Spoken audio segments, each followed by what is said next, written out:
Good morning and welcome.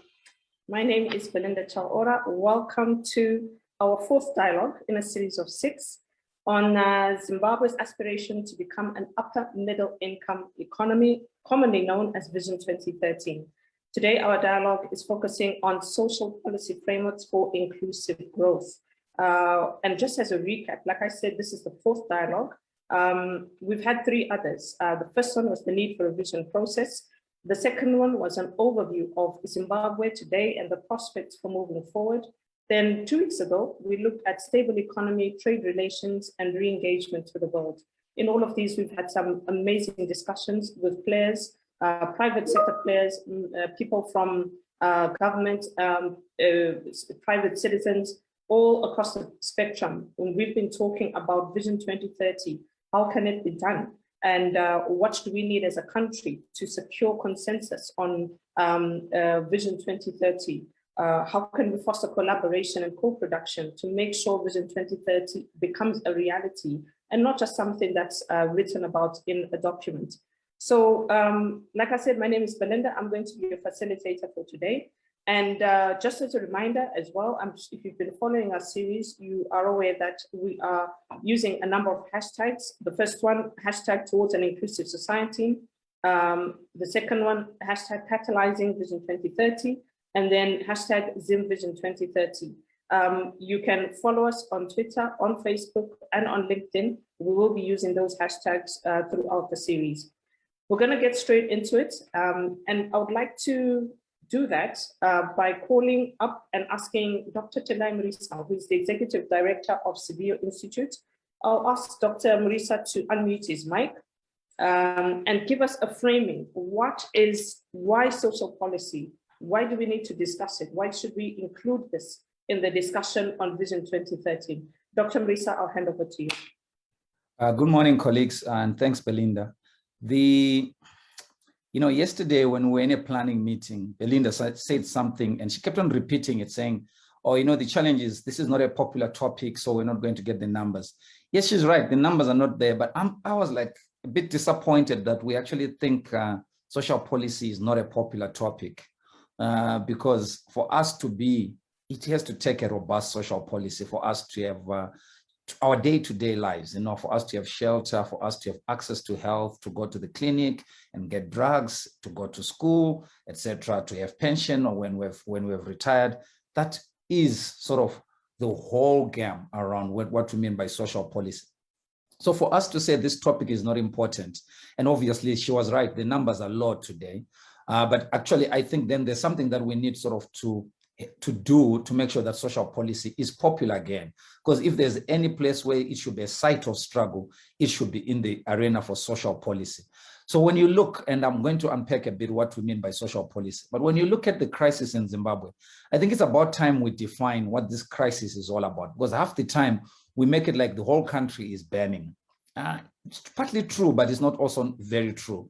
If you look at capital, the capitalist sector of our economy, it is accumulating at a very rapid pace.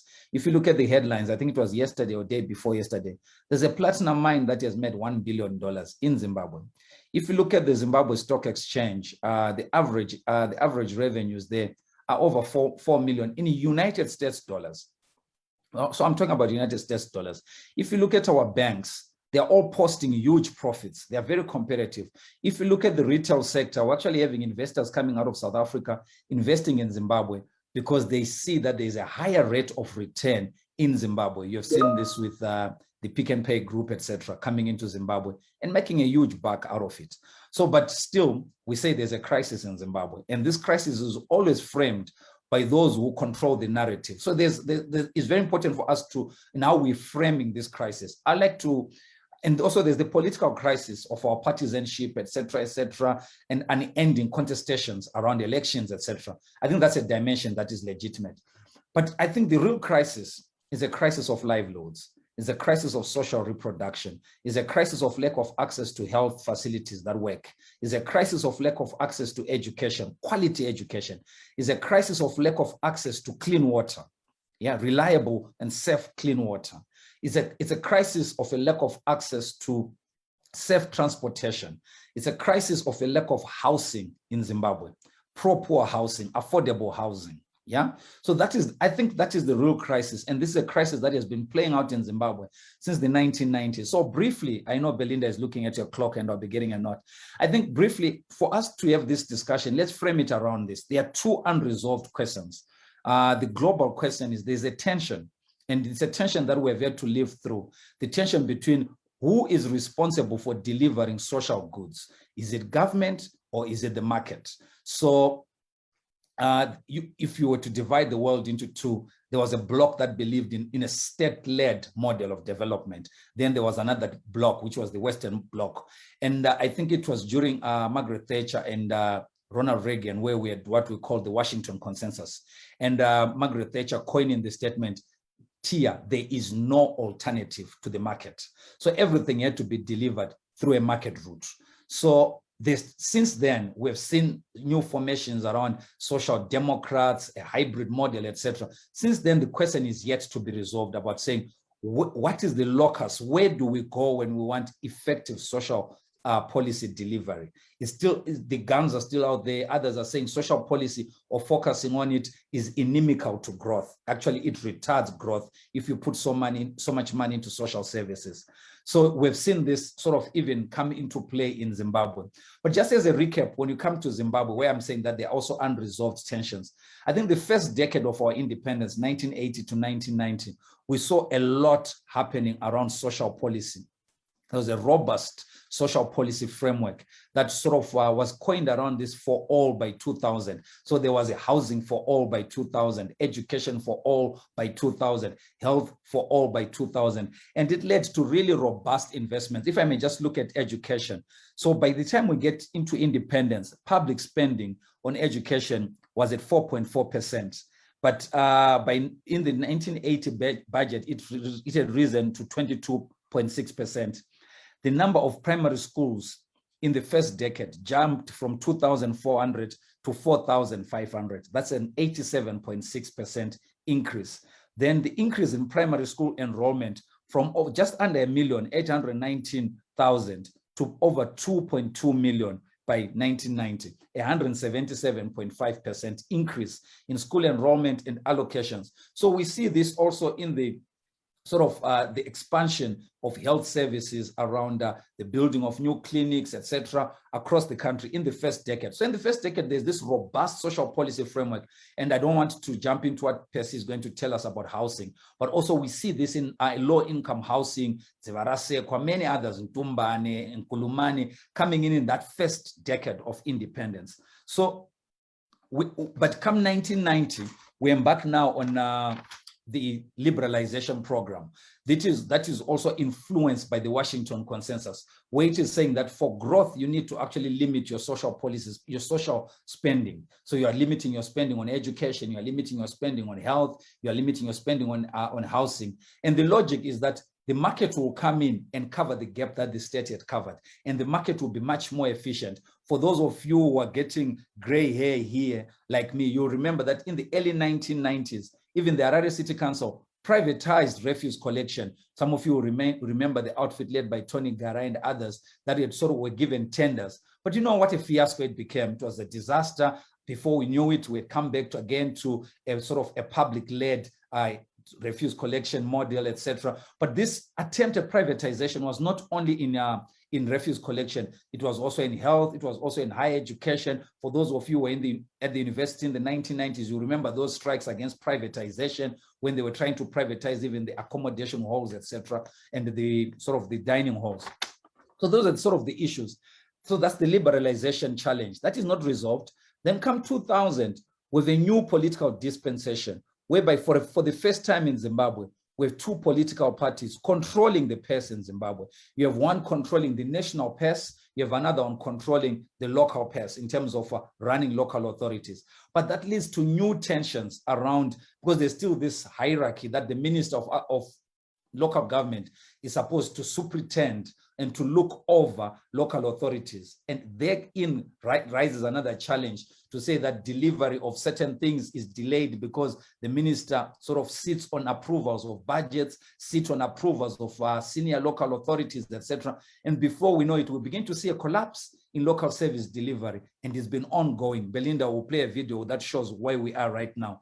So that's the tension that we find ourselves in right now. Because if you're to go and say you want to have a dialogue with the party that runs local authorities, they'll tell you that, oh, our feet have been cut, government has meddled, the ruling party has meddled into our affairs, we can't do anything. When you go to government, they tell you, oh, the local authorities are run by the MDC. So you get this thing that we cannot move. Now with devolution again, devolution funds, it's unpredictable, the amounts of money that are going to be released, etc. So that unpredictability also is affecting local planning, long-term planning, etc. So I think then the questions I raise for this discussion, number one, is there a coherent post-Washington consensus that we can talk of? Remember, I mentioned that this is just a purely market-driven approach. Could the SDGs, the United Nations Sustainable Development Goals, become a new compact around social service delivery that we can consider and work around, because we do not have a real framework around this? What does open for business mean for social policy in Zimbabwe? Because what we have seen with this regime is that there's been an emphasis on ensuring that we invest in making sure that we have investors coming into business, etc. But that is yet to be translated into social policy goods. So what does it mean? Does it mean that we wait until the economic conditions of accumulation are right, and those who are accumulating, and then there's trickle down? Because that's the danger. If you listen to the Minister of Finance, there's the danger that they are implying a trickle down theory around saying, how do we achieve social policy?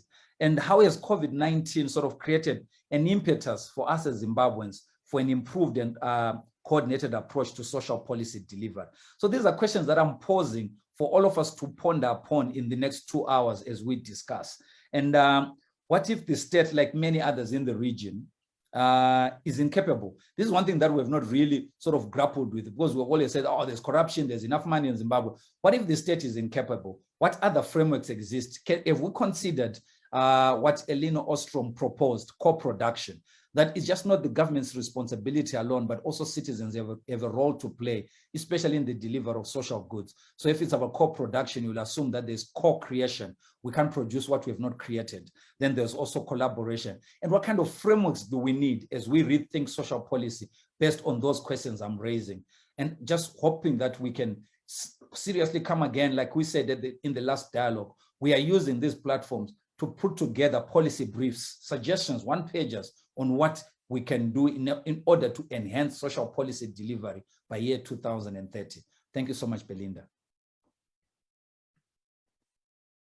Brilliant. Thank you so much, Dr. Marisa, for that introduction. Now we're going to go quickly into our discussion. I'm going to invite Judith Kaulem, who is the Executive Director of the Poverty Reduction Forum Trust. Now, Judith's passion is influencing development policy, which puts people at the center and is driven from the bottom. Gender and human development research. Now, Judith, when we were planning for this, we wanted to ask you to talk to us about what poverty looks like in Zimbabwe. Just as Dr. Marisa has mentioned, social policy is really about how government policies are meeting welfare needs. And where those welfare needs are not met, you do get poverty increasing. Talk to us about what poverty looks like in Zimbabwe so that we can frame our discussion around that. Thank you very much, Belinda, and good morning, everyone. And thank you for having me. When Tendai was speaking, I was saying, when you're talking about the issues of social policy and we make it an academic discourse, then sometimes it doesn't resonate with people. But when we talk about poverty, really those are the lived experiences, and we cannot afford to be academic about it because it's what people are going through day in and day out. And we know that from the 2000s, Zimbabwe economy has been generally characterized by a vicious cycle of economic regression and sometimes near paralysis. And Tendai talked about investments happening, the pick and pays and whatever, and the trickle down.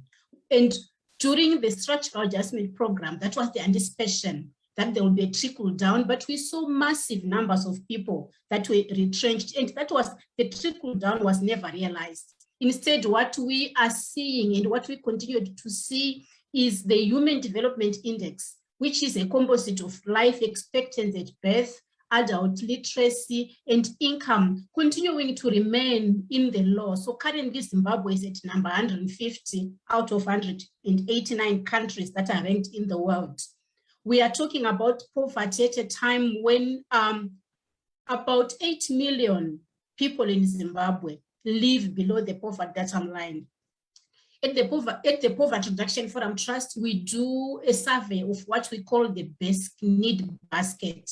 And in October, that basic need basket, which has no bacon in it, which has no eggs in it, just basic necessities, standing at 68,000 RTGS, which is close at even at the intermarket rate, about $700. So it means about 8 million Zimbabweans cannot afford that basic basket. So it makes you live a life that has no dignity in it.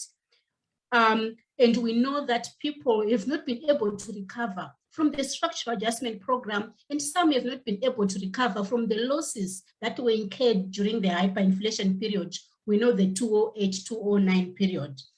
And Tendai has already alluded to some of the indicators, what people are living. And when they say they are in poverty, we see that in the level of hunger, where most households, especially in the urban areas, cannot afford 3 meals a day. We are not even talking about the nutritional value of whatever, maybe it's one big meal a day that they are going to get. We are not even talking about that. The lack of decent housing, there's overcrowding. And for me, I want to link the issue of overcrowding even to the destructive behaviors that we see in youth today. Because the places are overcrowded, you find children or youth would rather stay more out in the streets than in the house. And this leads to destructive behaviors. Now, right now, the country is fighting the challenge of drug abuse, the challenge of promiscuity. As the COVID-19 is raging on, most households could not even maintain the social distancing that the pandemic requires because of overcrowding, poor water and sanitation. We have people queuing at boreholes in urban areas. That water is not even quality. We have other social ills that come out of such a situation where piped water is not available. It's actually a luxury. The lack of decent sources of livelihood that Tendai talked about. Right now, an estimate of over 90% of people that are considered to be employed are in the informal sector. And we know that that sector is really precarious in its conditions, the poor infrastructure. And then what we see is a continuing or a widening inequality gap, whether it's rural, urban, between gender, between social groups. We see that widening gap. And the COVID-19 is actually also exacerbated even the digital divide, which we know is key, especially in this new normal where everything is just gone virtual.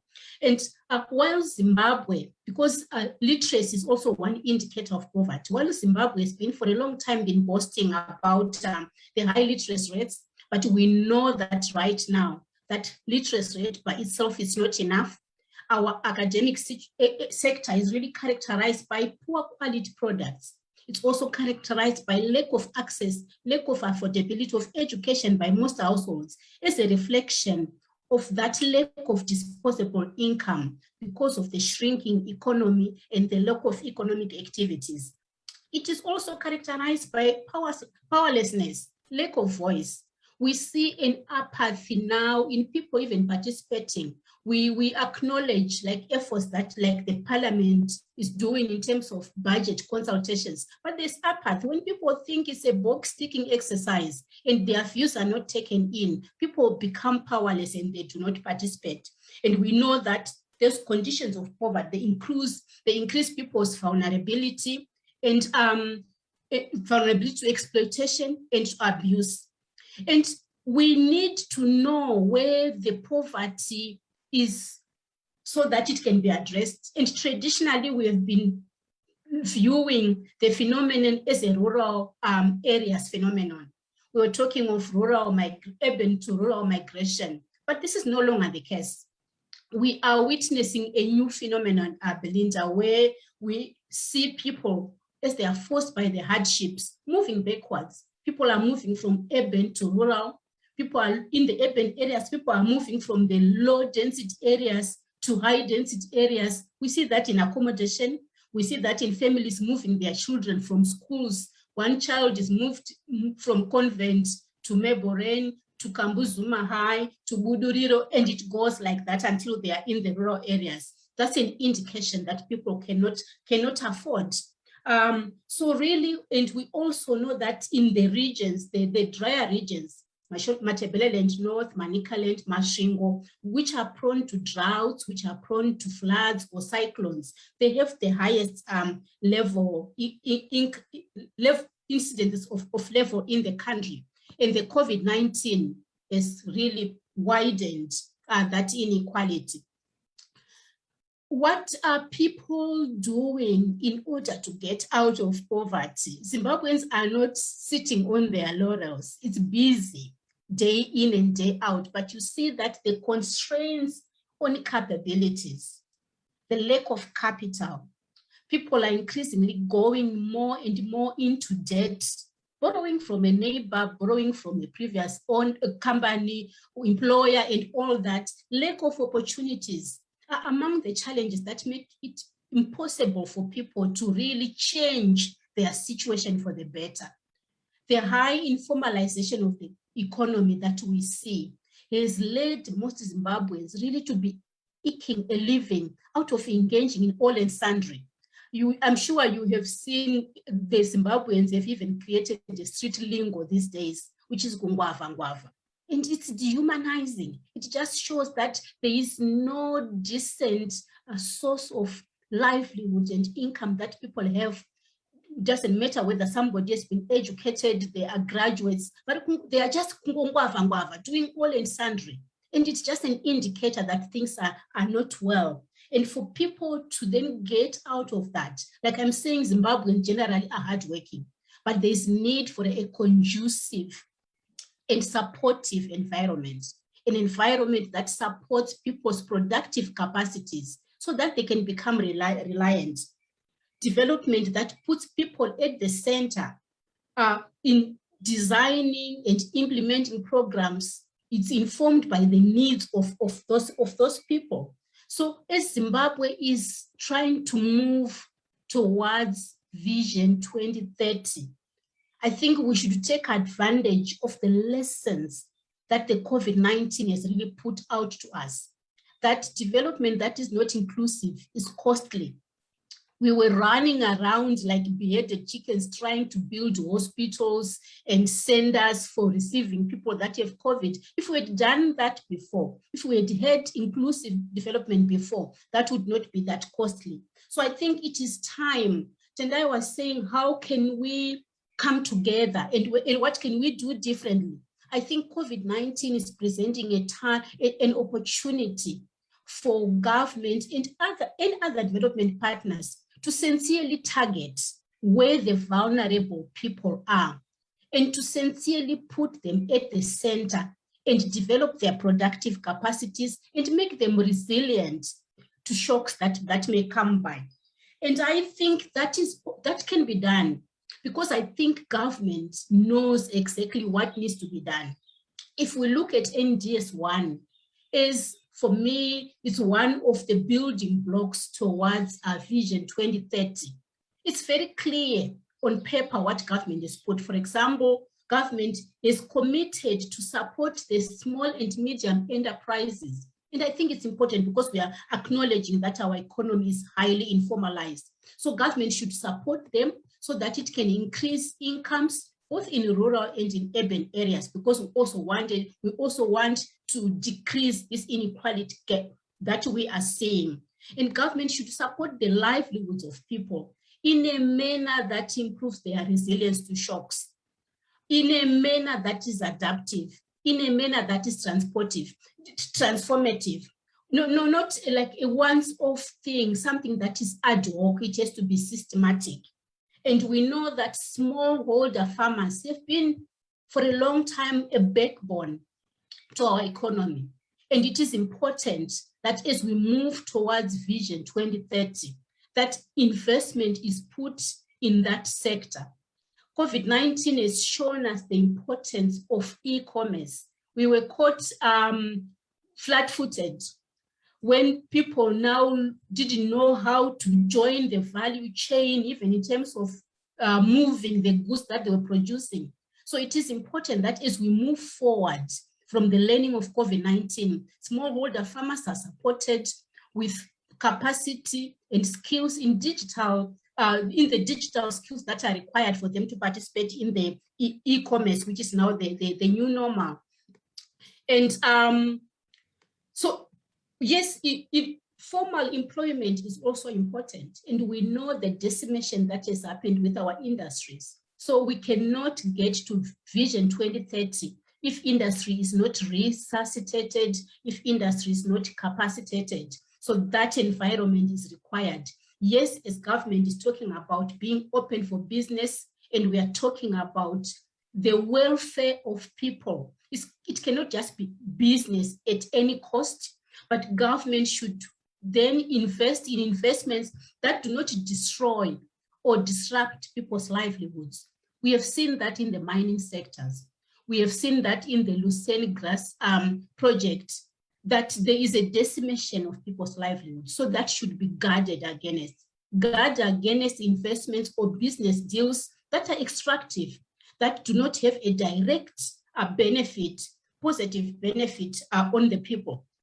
It is good that there is this devolution agenda, which is also constitutional.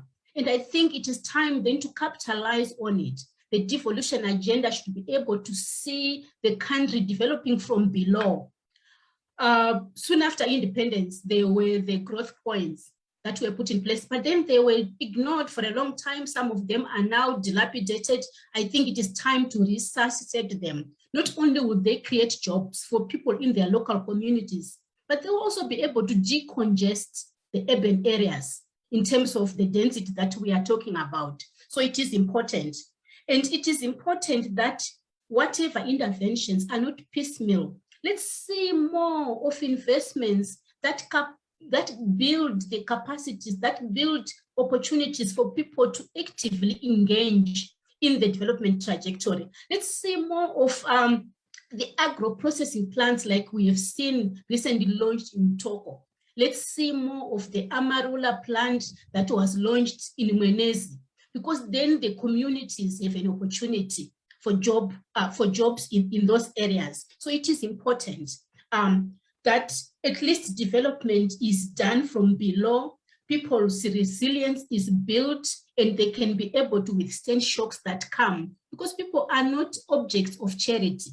We can't have smallholder farmers every time waiting for the presidential input schemes. We need people that are resilient, and it needs an intentional effort from government in terms of resource putting in those places. So really, in my view, the government has almost all the correct things in place, but on paper.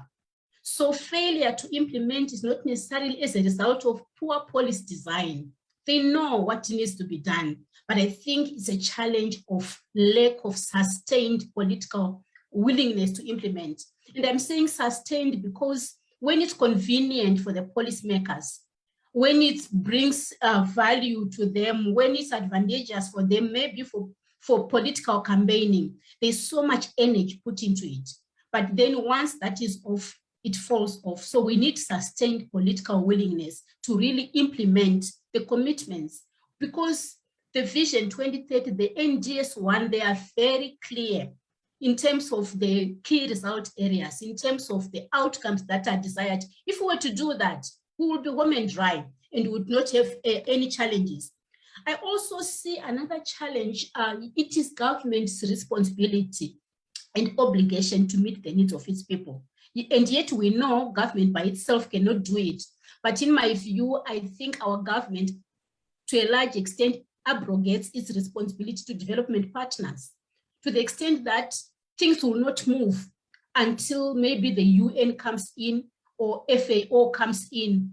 We have resources, domestic resources that should be used for the benefit of the ordinary Zimbabweans. So I think partners, development partners, civil society organizations, yes, we come in to complement government, but there has to be the intentional commitment from government to do that. So Belinda, maybe as I conclude, I think it is important that we acknowledge that on paper, we have the right things. Government will not have any aha moment at any time, they do know. But I guess my challenge would be to civil society for us to be systematic in the manner that we engage government, that we demand the realization of those commitments. And we can only do that in a systematic and collaborative manner, so that at least we invest less in speaking to ourselves.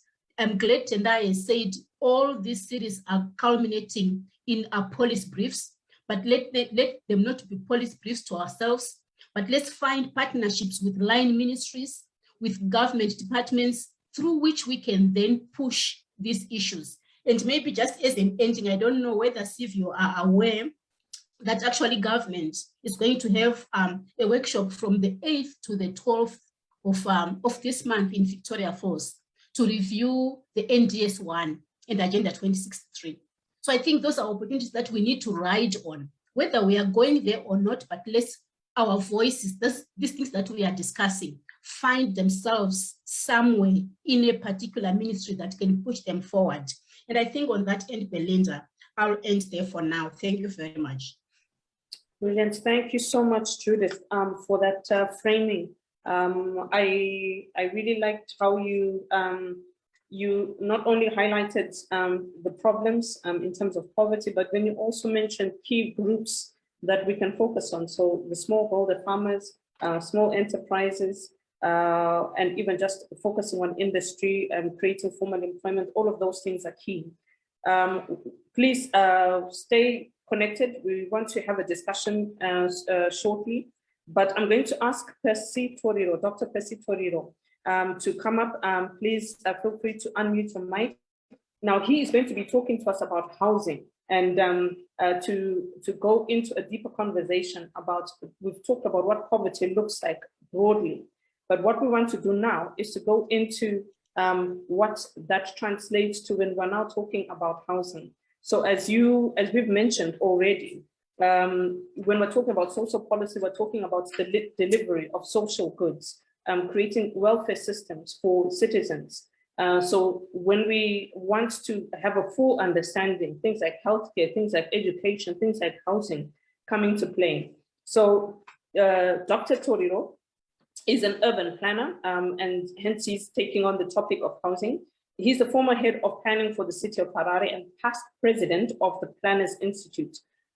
His research interests are mainly in terms of cities, housing, informality, and urban food systems. So he's going to narrow down what our housing challenges are and how these are affecting the welfare of citizens in Zimbabwe. Dr. Toriro, I'll hand over to you. And like I said, please feel free to go through and talk over your presentation if any network issues do take place. Okay, Dr. Toriro, I'm handing over to you. Thank you very much, Belinda. I really am humbled to be part of the dialogues. I believe that if we are going to take this country forward, I think all of us must be engaged in whichever way we think we should contribute. I was asked to respond to 3 questions. Whether the urban housing challenges in Zimbabwe, how they could be overcome, and what are the smart solutions that other countries are employing, which could be low-hanging fruits for us. Thirdly, who are the key players that should be involved in the Zimbabwe urban housing solution? In my attempt to respond to the 3, I took an approach to firstly, show you the extent of the problem, the housing problem in Zimbabwe. Secondly, share a bit about the causal factors. And thirdly, conclude by proposing a few solutions. I do appreciate the fact that this is,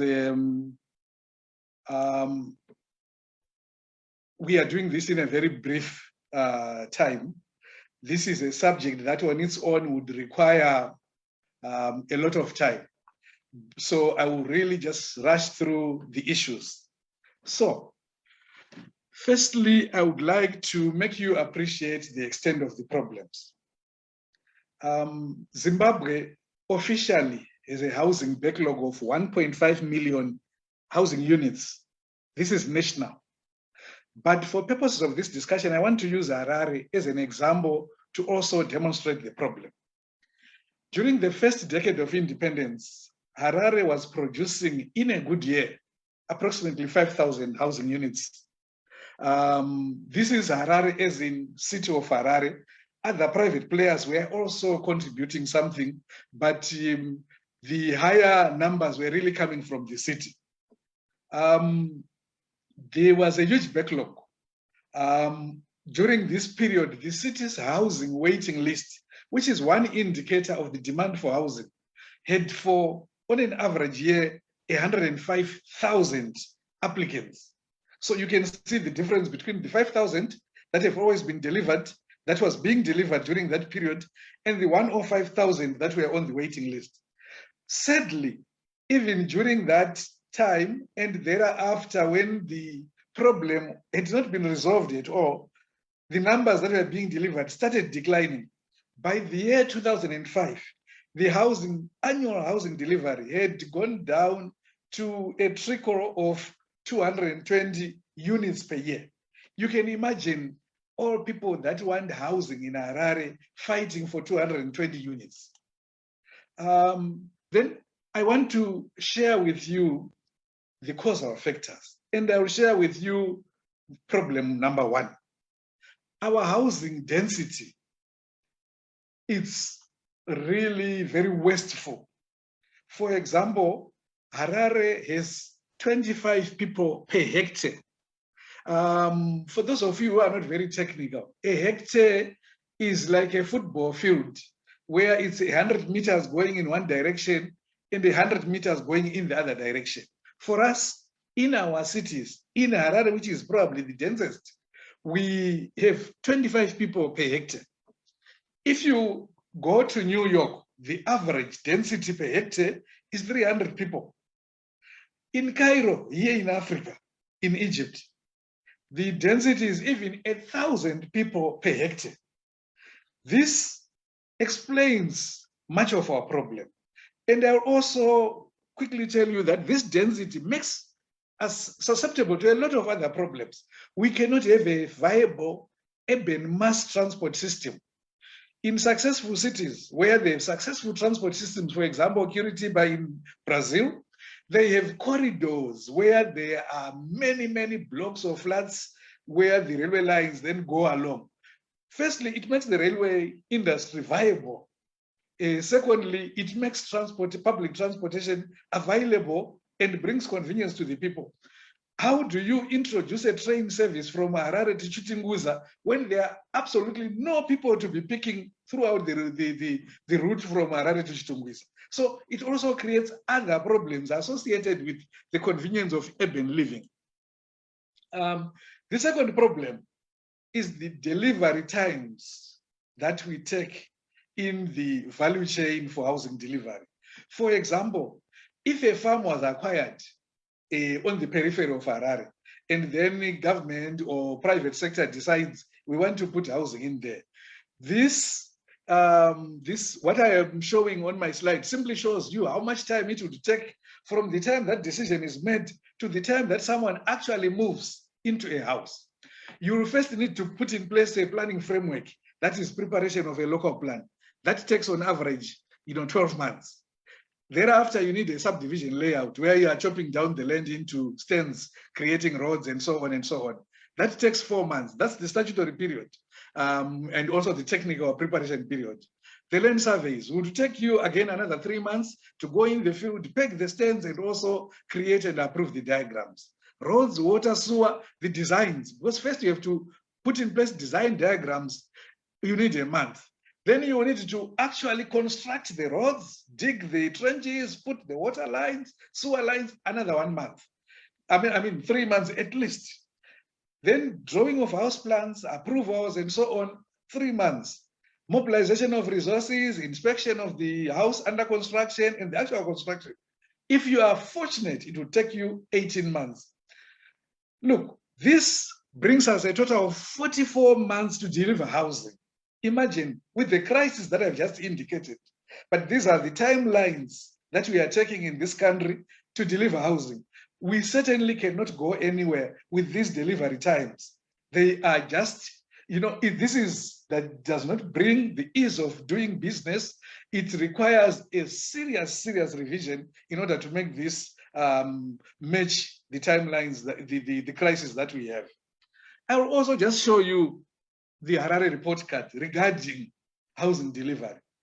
These are the results of the processes that we have.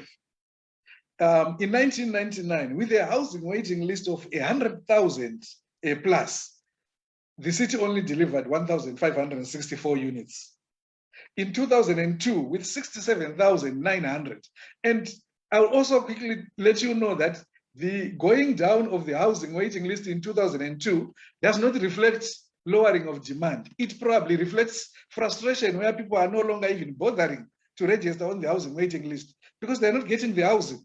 So these numbers of the waiting list are indicative, but really nothing to strictly say this is the correct indicator of housing demand in this country. It's way above what it says to you, because it's only reflecting the number of people that have gone to City of Harare to register that I want a stand.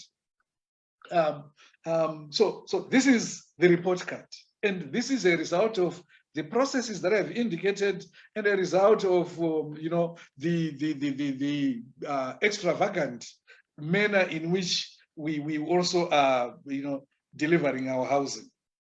So I will just make the concluding remarks that there's a huge gap between housing delivery and demand, and our delivery processes are tedious with timelines totally detached from the housing crisis reality. Our densities are wasteful and they are environmentally unsustainable. In this era of climate change, our carbon footprint for housing is too high because every time we inherited a colonial legacy where the whites were putting us far away in Budiriro, in Chitungwiza. But this had a different motive. At independence, we should have completely changed that and realized that that creation had not been a friendly creation, but something that would create problems for us. So at this rate, we will not achieve Vision 2030. We must quickly review our housing standards and our processes. I want to end by referring to the SDGs, because for the first time, we now have an SDG on cities. SDG 11 actually says cities must be inclusive, safe, resilient, so that they accommodate all of us. And this goal is very instructive. It is very important, particularly for us. Look at the manner we treat the different categories of people. How well are we fitting into this? I want to also just disrupt the discussion by ending without a solution, but also indicating some of our major challenges. And I will mention two major challenges. The first one are our planners, urban planners like me, particularly those of us who are working for local authorities. Their approach is modernist, they are elitist. Look at their visions. Harare without basic water, without basic roads, their vision is what? To be a world-class city by 2025. And their idea of a world-class city is a Dubai, a Toronto, a New York, when you can't even provide the basics. They are totally detached from the lived reality of the people in Epworth, people in Mbare, who every day cannot get 3 solid meals, as some of the speakers have already indicated.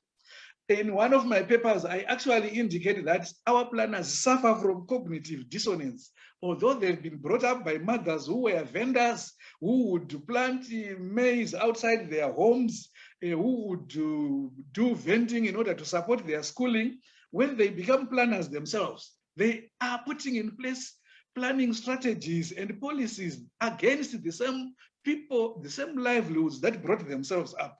And to me, they are suffering from cognitive dissonance. They see what is there, but they don't see it as reality. They see it in the manner that they want to see it. You know, they are modernist, they are elitist. And then I also want to say corruption has been one of our biggest problems. And I want to emphasize that corruption across the board. Many times when people talk about corruption, they tend to assign them to parties. But I'm a scientist, I live on evidence. In 2013, I was appointed to Chitungwiza because the Minister of Local Government had been approached by Chitungwiza municipality that they wanted to demolish houses that are in wetlands.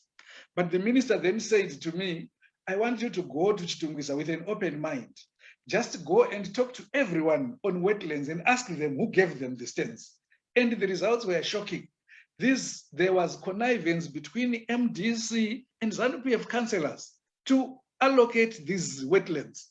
And in some instances, because one guy who's late, who was there, I can mention his name, who was Dr. Mabamba, he would sign for everyone. And MDC councillors would go to this guy who's a ZANU-PF councillor and to get their papers also signed so that these people join what they call the Apex Cooperative in Chitungwiza. So corruption does not have political colors. Let's deal with corruption as an issue in this country because it is stopping us from achieving some of the goals of Vision 2030. Unfortunately, because we love our parties so much, like soccer teams, we don't want to see anything that is bad about them. But without dealing with these realities, we will not achieve some of these goals. So I'll end by saying we must be inclusive in the manner in which we approach housing standards, housing delivery processes, the regulations. Let's deal with rich people, poor people, housing associations, people that we like, people that we don't like, because this is the only way we can holistically and realistically deal with the problems that are stopping us from achieving the housing goals as they relate to Vision 2030. I will end here. It's a very emotional issue to me. I could talk about it the whole day, but I'll end here. And I'll also quickly apologize that I'm going to be leaving very early. I'm traveling to Kariba and I don't want to be traveling in the wildlife areas after dark. Thank you so much, Percy. Thank you for explaining to us what our housing issue looks like. Just as you said, you're going to be leaving early. And before you do that, this is for yourself and for Judith as well. What about informal settlements? You know, just as the housing backlog has been growing, are you saying that, or have you noted an increase in informal settlements?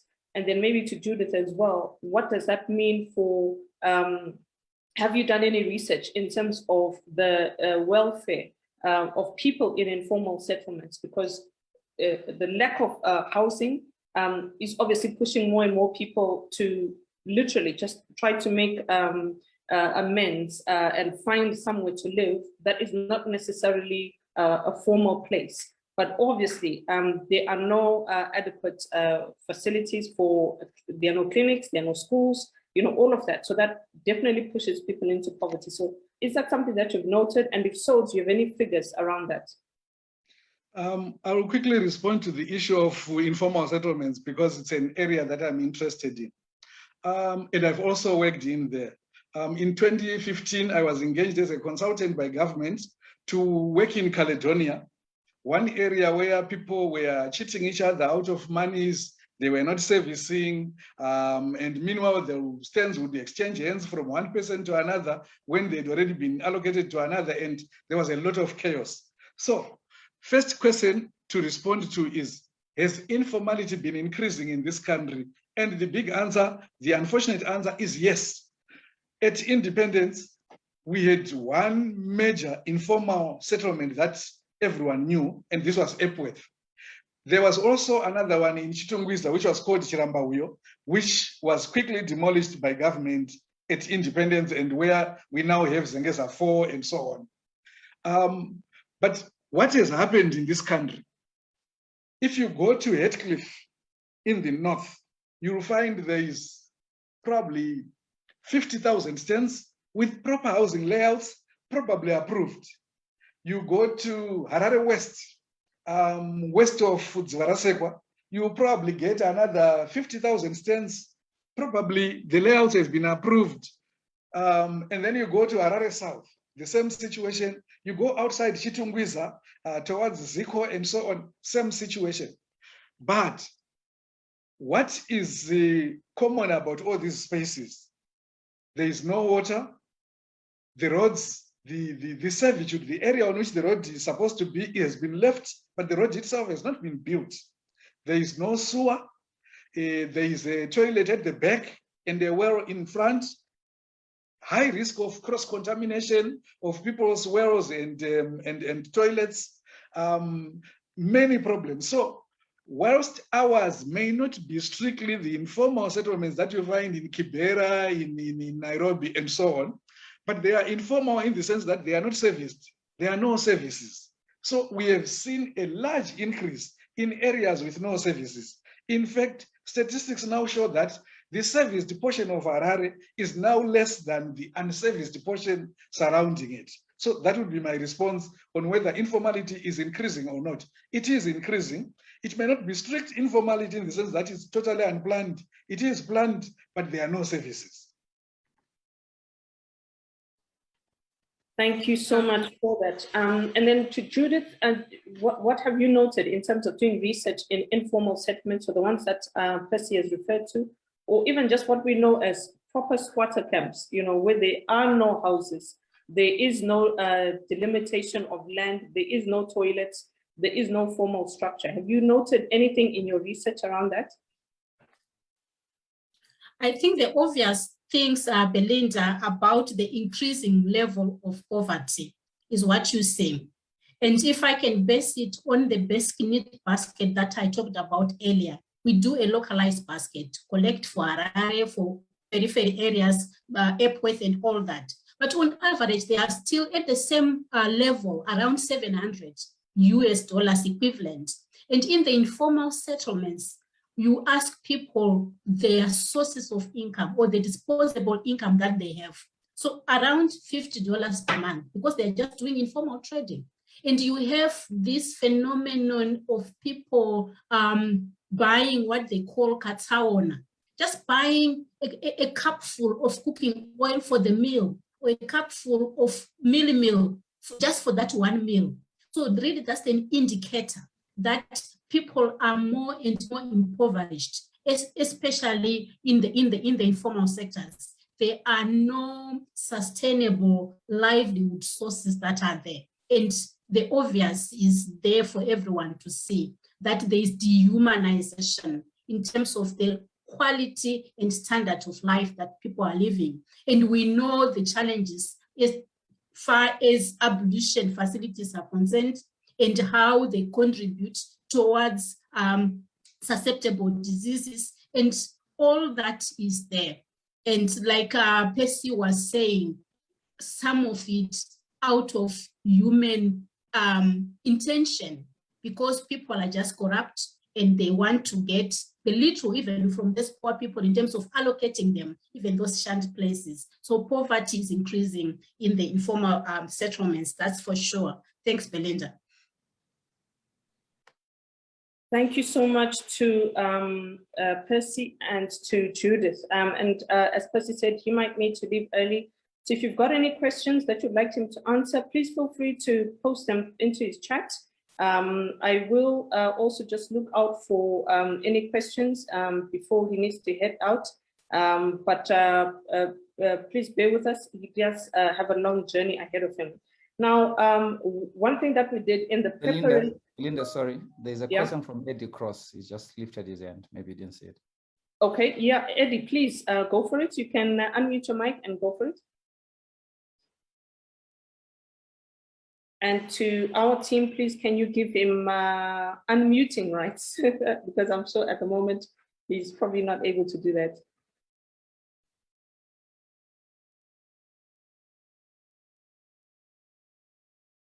Eddie, you're a co-host now. Please go for it. Thank you very much. I thought that discussion on housing was fascinating. I just wanted to raise one thing.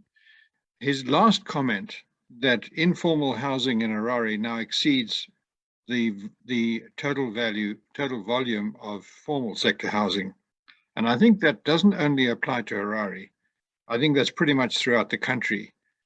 We've done analysis, for example, on Masvingo, where there are 13,000 housing units under construction outside of the city limits and only 11,000 formal housing units inside the city limits. Harare is the great monster in this whole thing. We're in the middle of the biggest building boom in our history. We're going to sell this year well over 4 million tons of cement. And this indicates that housing construction is under. We're literally seeing tens of thousands of houses under construction, and it's interesting where this started. This started in 2005, when the ruling party experimented with Ushuakunzi Cooperative in Harare South.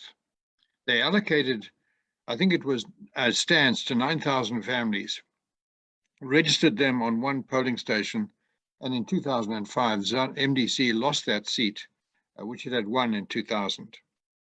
And the reason was this new influx of informal housing, but semi-formalized by the fact that the ruling party made the land available and sold the land to those occupants.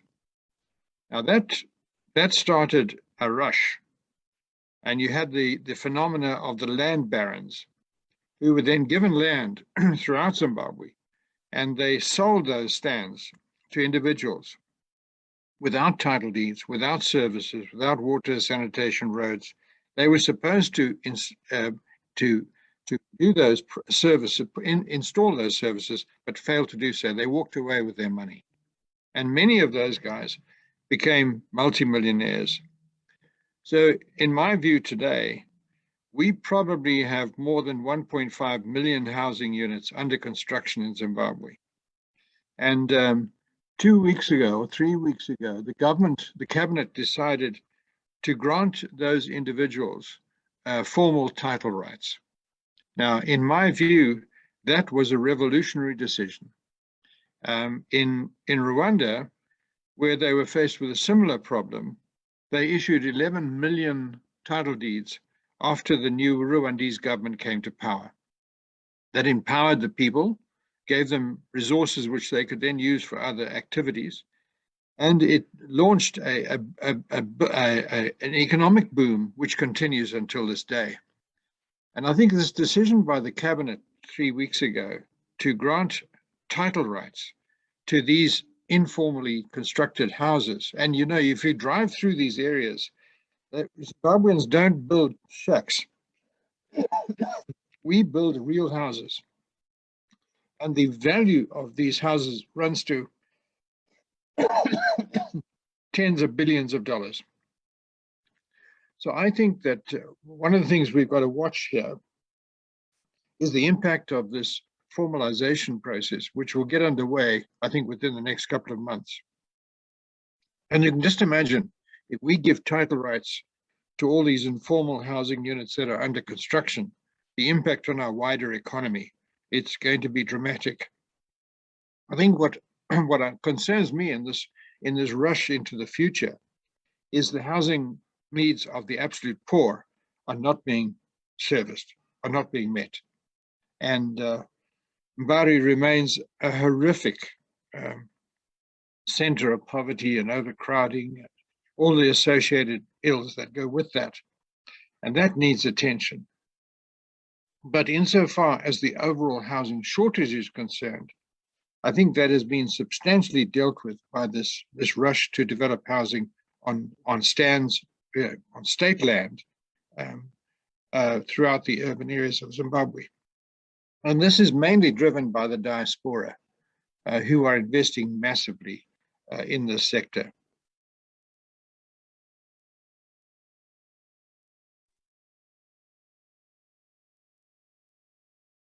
Okay, Eddie, thank you so much for that contribution. I'm hoping you, I see you've muted, so okay, thank you so much for that. And Percy, I would just like to get a couple of responses from you. just based on your presentation and also what has come through the discussion. I've got a comment here from Fungai Jackson, who's saying, great presentation, Percy. Is there anything that we as the residents of these unserviced lands in and around Harare, so for example, East New Caledonia, can do to assist proper development in our areas? So that's the first thing. And then the second thing, this is from Elliot Mandaza, we're saying with regards to the absence of servitudes, how can water and sewer reticulation and then also energy infrastructure be upgraded with a future focus to cater on the urban spread beyond the narrow colonial scope? So maybe you can tackle those two. You know, what would your comments be on those?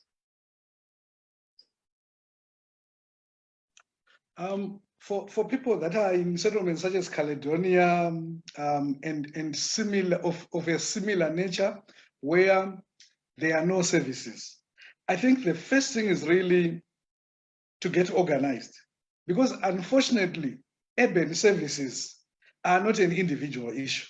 They are a very collective issue. The road that comes to your house passes through a lot of other areas. The water that comes to you is in a pipe that is probably passed through hundreds, if not thousands of other states. So people need to be organized first. Secondly, I think this is also an appeal to central powers, governments, councils. They also need to be involved in these areas. I think to expect the people to be organized on their own in areas that, such as Caledonia, where there are 30,000 stands in Caledonia, I think is unrealistic. It needs to be coordinated from a central point that has authority, that has trust, that everyone else can actually have confidence that if I contribute my money, it can go to the service that is supposed to be delivered. Then once they are in there, the next thing is to properly get technical advice, how much is required for roads, how much is required for water, how much is required for sewer, and then spread it over a period of time, begin to contribute, phase the project, and then implement. This can be done. It has been done in some areas. It had started actually to be done in Caledonia, but I think for some reason, I think the structures then were destroyed. The structures, I mean, the institutional structures that were coordinating that. And as a result, I think it's back to square one where it appears nothing is being done again. But of course, the rumor is government is now putting in place a local authority for Caledonia. And hopefully this will then be done in all similar areas so that there is a coordination mechanism that can then see these people have decent infrastructure that will also have good implications for amenities, good amenities for good health, and everything else that come with a good life. I think I will end there. All right, thank you so much, Percy. And just as you've said, the challenges are numerous.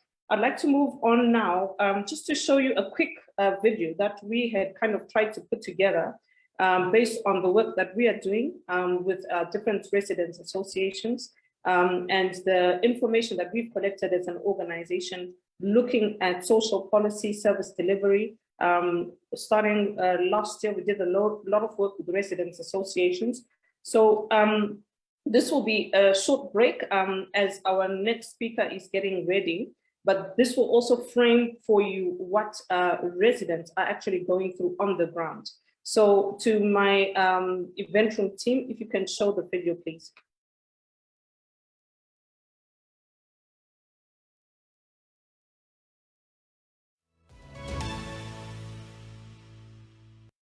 Social policy is a key tenet in the fair and equitable distribution of resources for citizens in any country. Demand is growing for accountable decision-making and efficient service delivery in Zimbabwe.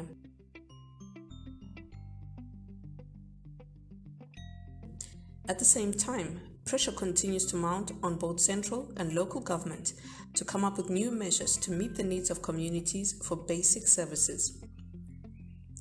The capacity of local authorities to effectively deliver services required of them is a growing concern. Local councils have been conferred with a wide range of powers in service delivery, ranging from provision of education services, healthcare, waste management and refuse collection, maintenance of parks and recreation facilities, provision of clean and safe water, maintaining roads, regulating land allocations, and of course, providing adequate housing. In all the above areas, citizens continue to raise concerns on the quality of service delivery and the level of accountability of local authorities to residents. Tiri kurarama nenyasha dzaMwari. Nanhasi kugara kwatakangoita kungogara kokumanikidzana. In 2020, Civil Institute created a local governance tracker to monitor the performance of local authorities.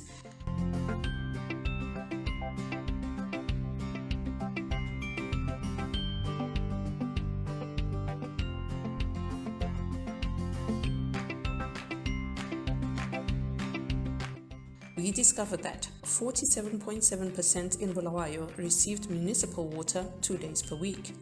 33% in Gweru received municipal water 3 days per week. 17.5% in Harare received municipal water 3 days a week, and 16.8% received water 5 days a week. 70% in Mutare, however, always had municipal water. Informal enterprises contribute to a huge percentage of the Zimbabwean economy, and many of these informal enterprises are vendors operating in the city street.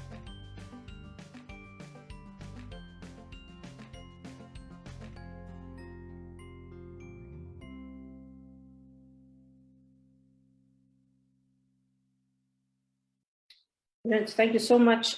So that's just like something short for, I know a number of people who are joining us on these webinars may not necessarily be living in Zimbabwe. So you might have left 10 years ago, or you've never been to Zimbabwe. So those are some of the challenges that we're facing.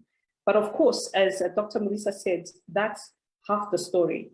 There's always a side of Zimbabwe that you probably don't get to see that comes out or that doesn't come out in the press. The sites that Gary was referring to, the huge tons of cement that are going into construction, huge houses being built. So huge inequalities do exist. You've got places with grandiose homes, really lovely buildings that are coming up every single day. And then you've got sections of Zimbabwe, like the one that we showed you, where people are living in really harsh conditions, where poverty is growing and rising on a day-to-day basis. I'll just read our comments here before I move on to Stephen Brian of Legatum Institute, and he's going to talk to us about research that has been done on Zimbabwe related to social policy. As Stephen is getting ready, I'll read a comment here from Lee's sister Jack, who's saying in Bulawayo, there's so many people living in town flats, huge families actually living in those buildings that were initially constructed for students and probably smaller families. Initially, they were well serviced. The sewer pipes that used to work for less than 30 residents, however, are now working for over 300 people. It's a lot of money to fix. And for one flat, we have over 100 residential flats which are unserviced, and there's no immediate economic intervention. All those families will be heading towards homelessness. They're just pointing out how difficult the situation is in certain sections, urban sections of our major cities. And of course, this shows you how urgent our urban housing situation is. So I know we've had a great discussion and we could talk about this all morning.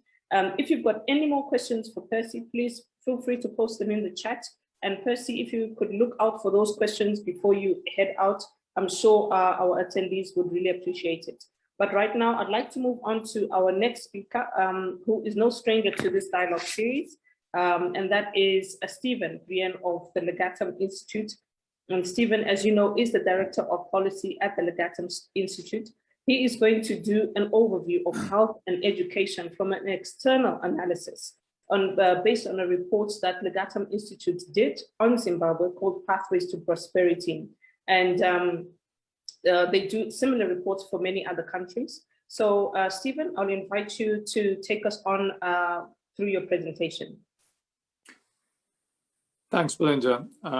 Great to join you all again this week. Before I dive into health and education, there's one little add I'd like to make to the back and forth between Eddie and Percy. And a really positive one, I think, with respect to what Eddie brought up as regards to property rights. And we did work in Indonesia a while ago, and one thing that we saw there was that they likewise took a much more accommodating approach to recognizing informal settlements, giving them property rights. But the really great thing that happened there pretty soon afterwards was that the government's sort of shift of mindset meant it was politically possible to engage in providing utilities, water, electricity services to those settlements. And that really was what made the difference. So I think, there's been a great first step here, but I think then the next follow-up has to be to sort of really embrace the recognition and say, let's plug all these settlements properly into the utility and services system. I know it's not always the most stable and reliable within Zimbabwe, but I think that mindset shift, could be a great harbinger for the future. So I'm very heartened by Eddie's update this morning on that point. But let me shift to health and education. I've chosen with Belinda's advice, these two areas to complement what we've already been listening to this morning around poverty and housing and services. And really, these two areas have quite similar stories to them over the last 30, 40 years in Zimbabwe. And I'd like to certainly start with picking up on this history lesson that Tendai gave us at the beginning of this session, to sort of think through, what happened. And let's start with health. Great success. The early days, sort of the 1980s into the early 90s, a real sense of progress in the area of health. And I think Zimbabwe at the time could have been regarded as a beacon within the African continent of really investing in health for the people. I think two things then happened that set back and really knocked back the health system. One being the financial consequences of structural adjustment program and so forth meant that that investment really dried up, and obviously the impact of HIV/AIDS epidemic was another major point. But I think we've got to recognize that the good news is that with retroviral treatments, we're looking at Zimbabwe again being a beacon on the African continent for actually addressing that specific problem. There's obviously good sort of constitutional protections for health in terms of the idea of universal health coverage being enshrined in the Constitution. But I think Judith mentioned the phrase good on paper, and again there's this issue, we see it in other areas too, that there are a lot of things like the universal coverage in the Constitution, but does it get delivered? That's the request, and the sort of the divide between what's on paper and what's on the ground is probably the big challenge. There has been a good support from the sort of international aid to help make sure that the recent crises have not been overwhelming the system. But I think when we look at it, Africa is Zimbabwe is around midpoint in Africa in terms of its overall health. But when we look at health coverage, it's about 47th out of 54 countries in Africa. So the level of coverage is a problem. Also, still high levels of mortality, particularly in the adults or 15 to 60 age group. That's where mortality is at its highest, and still relatively high levels of disease, both communicable and non-communicable, although the communicable disease rate is improving pretty substantially.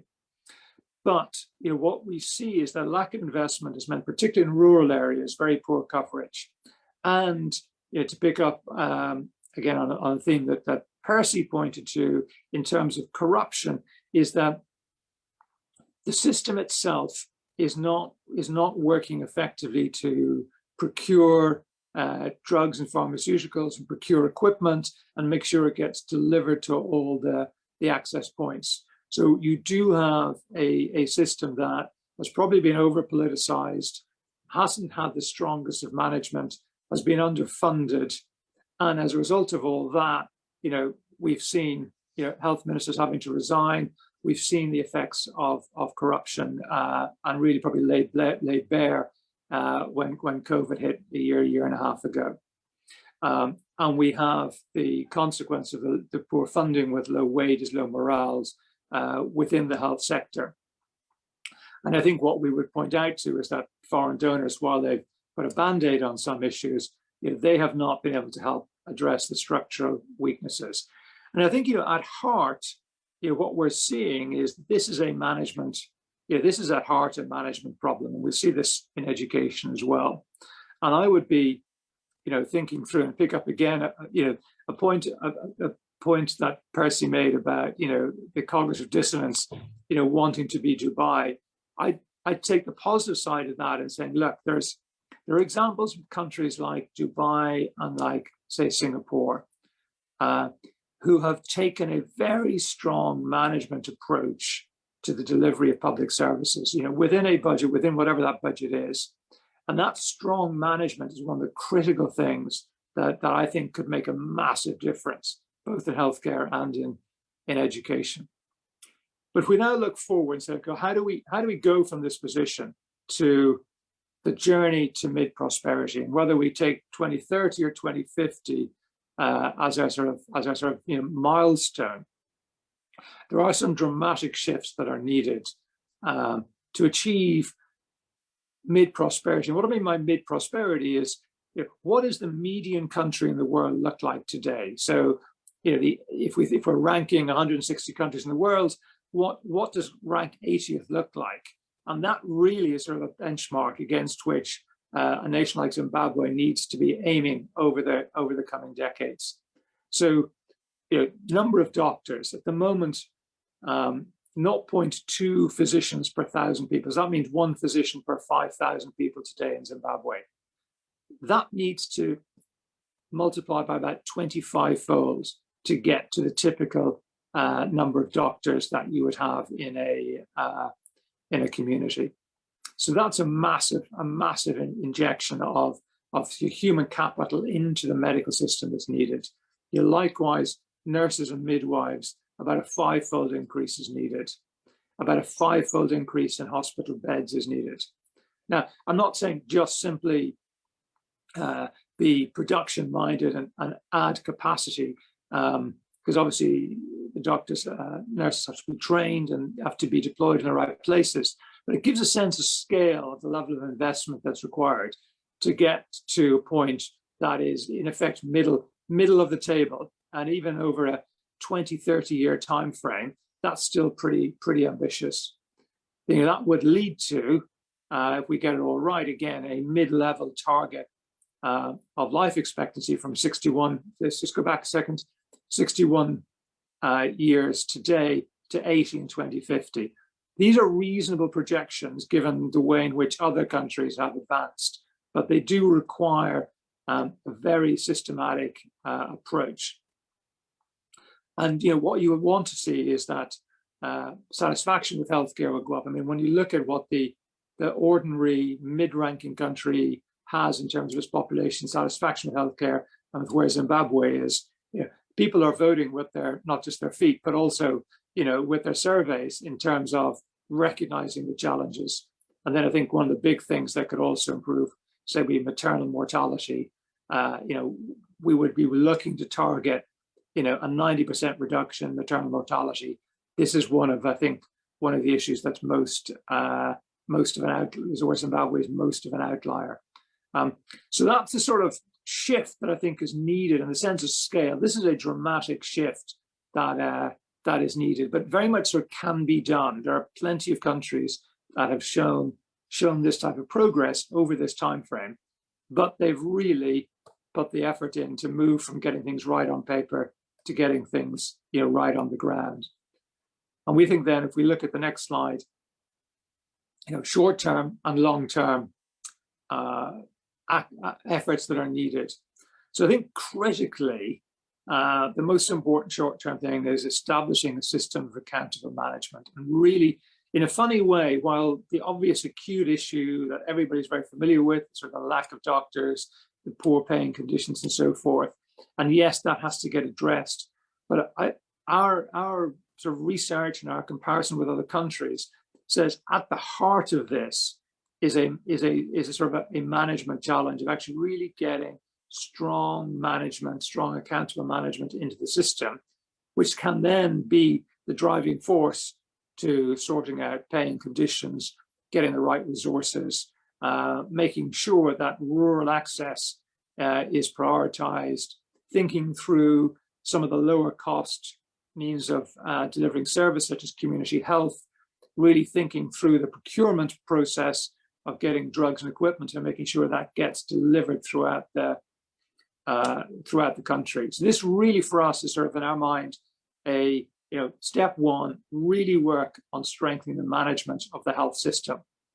Step two, in the longer term, is sort of a structural reforms.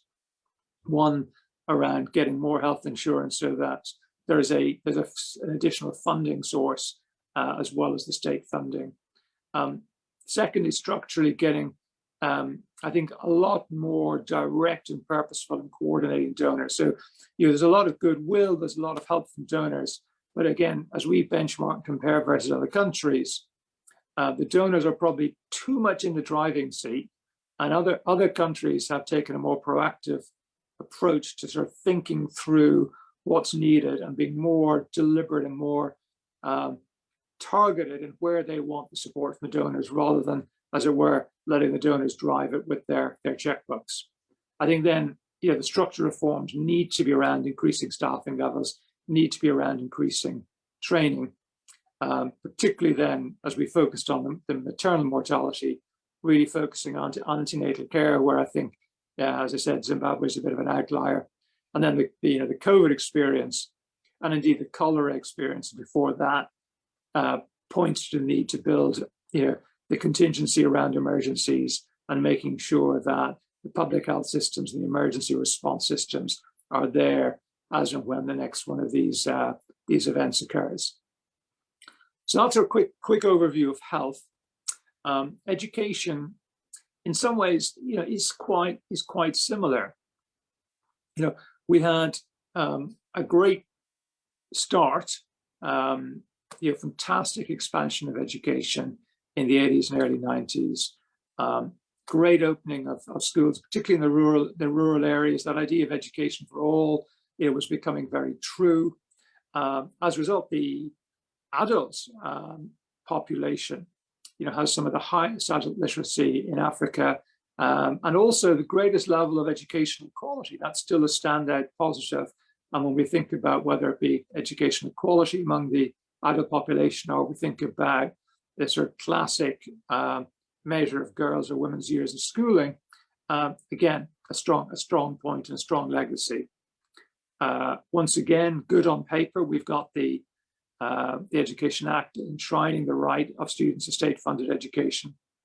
And I think, the other thing that we notice when we look more broadly, the diaspora, the reputation of the Zimbabwean nationals around the world, technicians, professions, whether we look at the diaspora in South Africa or even the UK or America, there is a very strong diaspora. And that is a consequence of actually that cohort having really benefited from very good education. But I think the same story, and obviously we haven't had, the equivalent of the AIDS hit on education, but the same story of come the 90s and 2000s, the lack of funding, the inability to fund, and the politicization of the education system in terms of patronage with appointments has just again meant that the great start to the nation's history as an independent nation with its education investment has not been continued, and the current generation are now facing the consequence of that, with a similar issue of teachers not getting paid well, teachers leaving the country, again a rural-urban imbalance. When we look at the attendance and the enrollment rates in rural areas, that much lower. And I think what we're also seeing is that completion rates are pretty high for those who start each stage, but enrollment rates comparative to other parts of the continent are low. And that's sort of saying there's an inequity going on. Those who are in geographically good position are financially in a good position, who do start each phase of school, get the benefits of it. But what we're not seeing is large cohorts getting through, particularly when we look at from lower secondary to upper secondary in the rural areas, a massive drop off. And as a result, there is an increasing degree of education inequality coming through. And that really is going to be a critical thing to change, because while at one level there's this dichotomy, internationally, the reputation of the Zimbabwean educated diaspora is very strong. There's a skills deficit in the country, particularly in engineering, technical, and health areas. So for the country's economy to thrive in the 21st century, these skill deficits are a critical thing to close. And that's where we're going to have to get more people through secondary school and improving the quality and numbers ultimately through both vocational and technical education as well as universities. So if we move to the next slide, quickly have a look at what does that transformation look like over the next 10, 20, 30 years. Just like in health, we need to see a significant increase in the number of teachers. And what I've looked at here is not looked at a teacher-pupil ratio, because if pupils aren't going to the school, the teacher-pupil ratio may look good. But actually, when we look at the cohort of students, school-aged kids, how many teachers do we have for them? And we, in effect, need to be adding 50% or more to the teaching base at primary and secondary to get to a sort of mid-level target of what a sort of mid-level prosperity country is investing in its education, boosting the youth literacy rate, and then really making a big push. I think the next big thing that has to happen is to make that push into pre-primary and really make sure that people are getting those extended shoulder level of education. So both pre-primary going up so that the younger kids are starting their education earlier, and then getting the secondary enrollment rate up, particularly in rural areas. Again, that needs to nearly double to really get into the zone of where a mid-prosperity nation is today. So these are, again, ambitious transformations. So resources are needed, but again, a big emphasis on management. And again, if we look then at the short and long-term roadmap that we would see, you'll see great parallels with the health roadmap. So these are two big public services that are suffering very similar sort of problems. And we think the solutions are also pretty similar. Again, accountable management, resources need to be increased. Now, of course, we can all just demand and ask for more resources, but when we look at the benchmarks, when we look at, whether it be sort of the SADC reference points or UNICEF or others looking at this, there's a strong argument to invest in both health and education, so that you've got a healthy workforce, you've got an educated workforce. That is where the virtuous cycle will occur. If we want teachers to stay in the profession, their paying conditions does need to improve. We've got to really emphasize access for education for rural kids. The new curriculum has been established, but it needs to be consolidated so people are trained on it. The students, are getting good teaching on it, and really thinking through how better management information, digital tools could be used to either produce more remote learning, but also just to make sure that we're capturing the progress of students. And again, from a management point of view, we know where the gaps are and we can address them. Again, longer term structural changes, really reviewing the school fee system, really making sure that the fee system itself, while it can be a helpful addition to as a source of income for the entire school system, make sure it's not denying access for people. Again, then recruiting more teachers, increasing the training, particularly secondary schools. I think when we looked at our benchmarking in rural areas need to be built. There's an opportunity, I think, as well to introduce civics more into the curriculum, to really use education as a way of bringing the nation together, establishing civic pride, establishing a sense of what you should be expecting from government, how the politics works so that the population, the next wave coming through, are sort of politically aware, politically savvy, but in a civic-minded way, so they can be part of a civic community going forward. And then expanding vocational education. And absolutely, to the comment that's just come through, there is this issue, of course, that if you've got a population that's challenged by poverty, A, their ability to pay fees is a big issue, but B, the need for kids to, at too early an age to get out and earn a living is a vicious cycle that has to be broken as well. These things don't happen immediately, but I think sort of we need to think about a sequencing of activities that sort of creates the supply of the teaching, ensures the demand is there, and then works through the blockages, particularly, again, probably in rural areas where there are many reasons why kids don't go to school, whether it's about travel to the school, safety traveling to the school, and or being able to afford not to have another breadwinner in the house. And these things all need to be sort of systematically worked through. But I'll leave it at that for the moment. I was about to cut you off to ask a question. You've looking at the health and education sort of sectors and the roadmaps that you had put together. A question that came up for me was like for education, fees and levies definitely are a barrier. But I'm thinking in the research that you've done on other countries, are there any innovative funding models, especially targeted at poor communities, that Zimbabwe could potentially think of adopting? Even if it involves private sector, just something innovative to fund education. If you've come across anything like that, if you haven't, it's fine. And then in the area of health, I noted you talking about a skills deficiency linked to education. And one of the areas was also under health, where we've got a skills deficiency. But at the same time, Zimbabwe has a huge drain on its resources, health workers. So not just doctors and nurses, medical lab scientists, that sort of thing, anyone in the health sector. But even internally as an organization, one of the things that we've always talked about is how can we gain from that movement?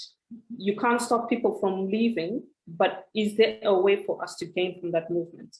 Again, is there anything that other countries have employed that you've come across that maybe we could also consider as a country? So it's for both of them. Is there anything innovative out there that we haven't seen, haven't come across, and maybe we need to be thinking about? Yeah. So I think on the health side, the education side, what we've seen in places like India, is that the low cost private school system is enormously successful and has enormous support from the population. So I think it's interesting. I mean, I wouldn't sort of dismiss the idea of private education, but I think what you see in India is real success where it's made fit for purpose. And I think that's sort of that, and I'll come back to that on health as well. I think the innovation or the sensible thing is really focusing on a system that's fit for purpose. So don't over-engineer it. Better to have something that everybody can afford that's pretty good than developing, a back to what Percy was saying, a high-class system that only works for the elites in the city who can afford it. And I would on the health one, I've been mulling this over, and I've got a slightly controversial idea on this, which is on the fit for purpose theme, which is if the state invests to educate doctors and nurses to an internationally recognized standard,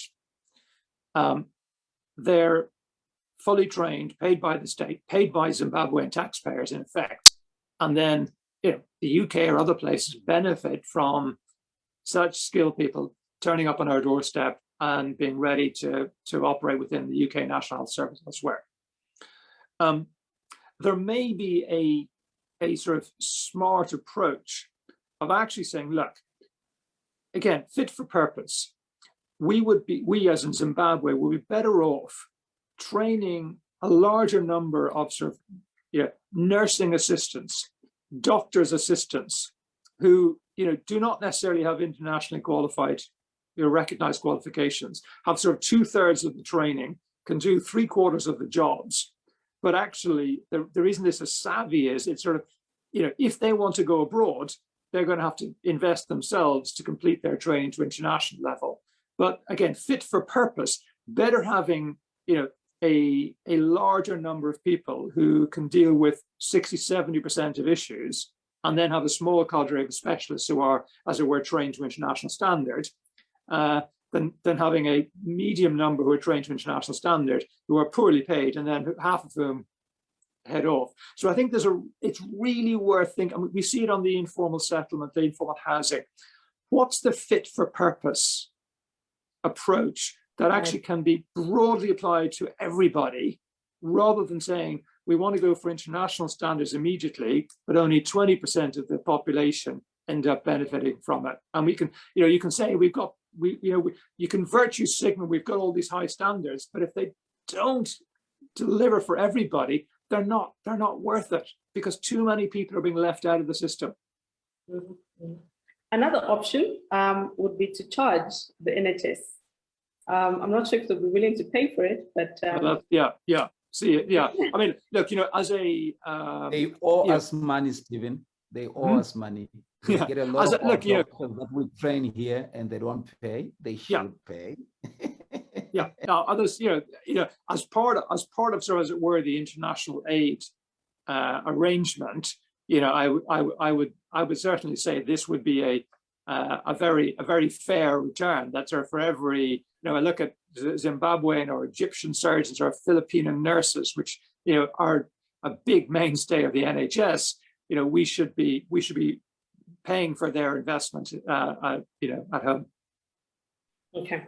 All right, Stephen, thank you so much for that great contribution. If you've got any questions for Stephen, please feel free to pop them into the chat, and then he's going to respond to them. I'm just conscious that we've got one person who still needs to do a presentation. That's Dr. Mate. So I'll just call her up now.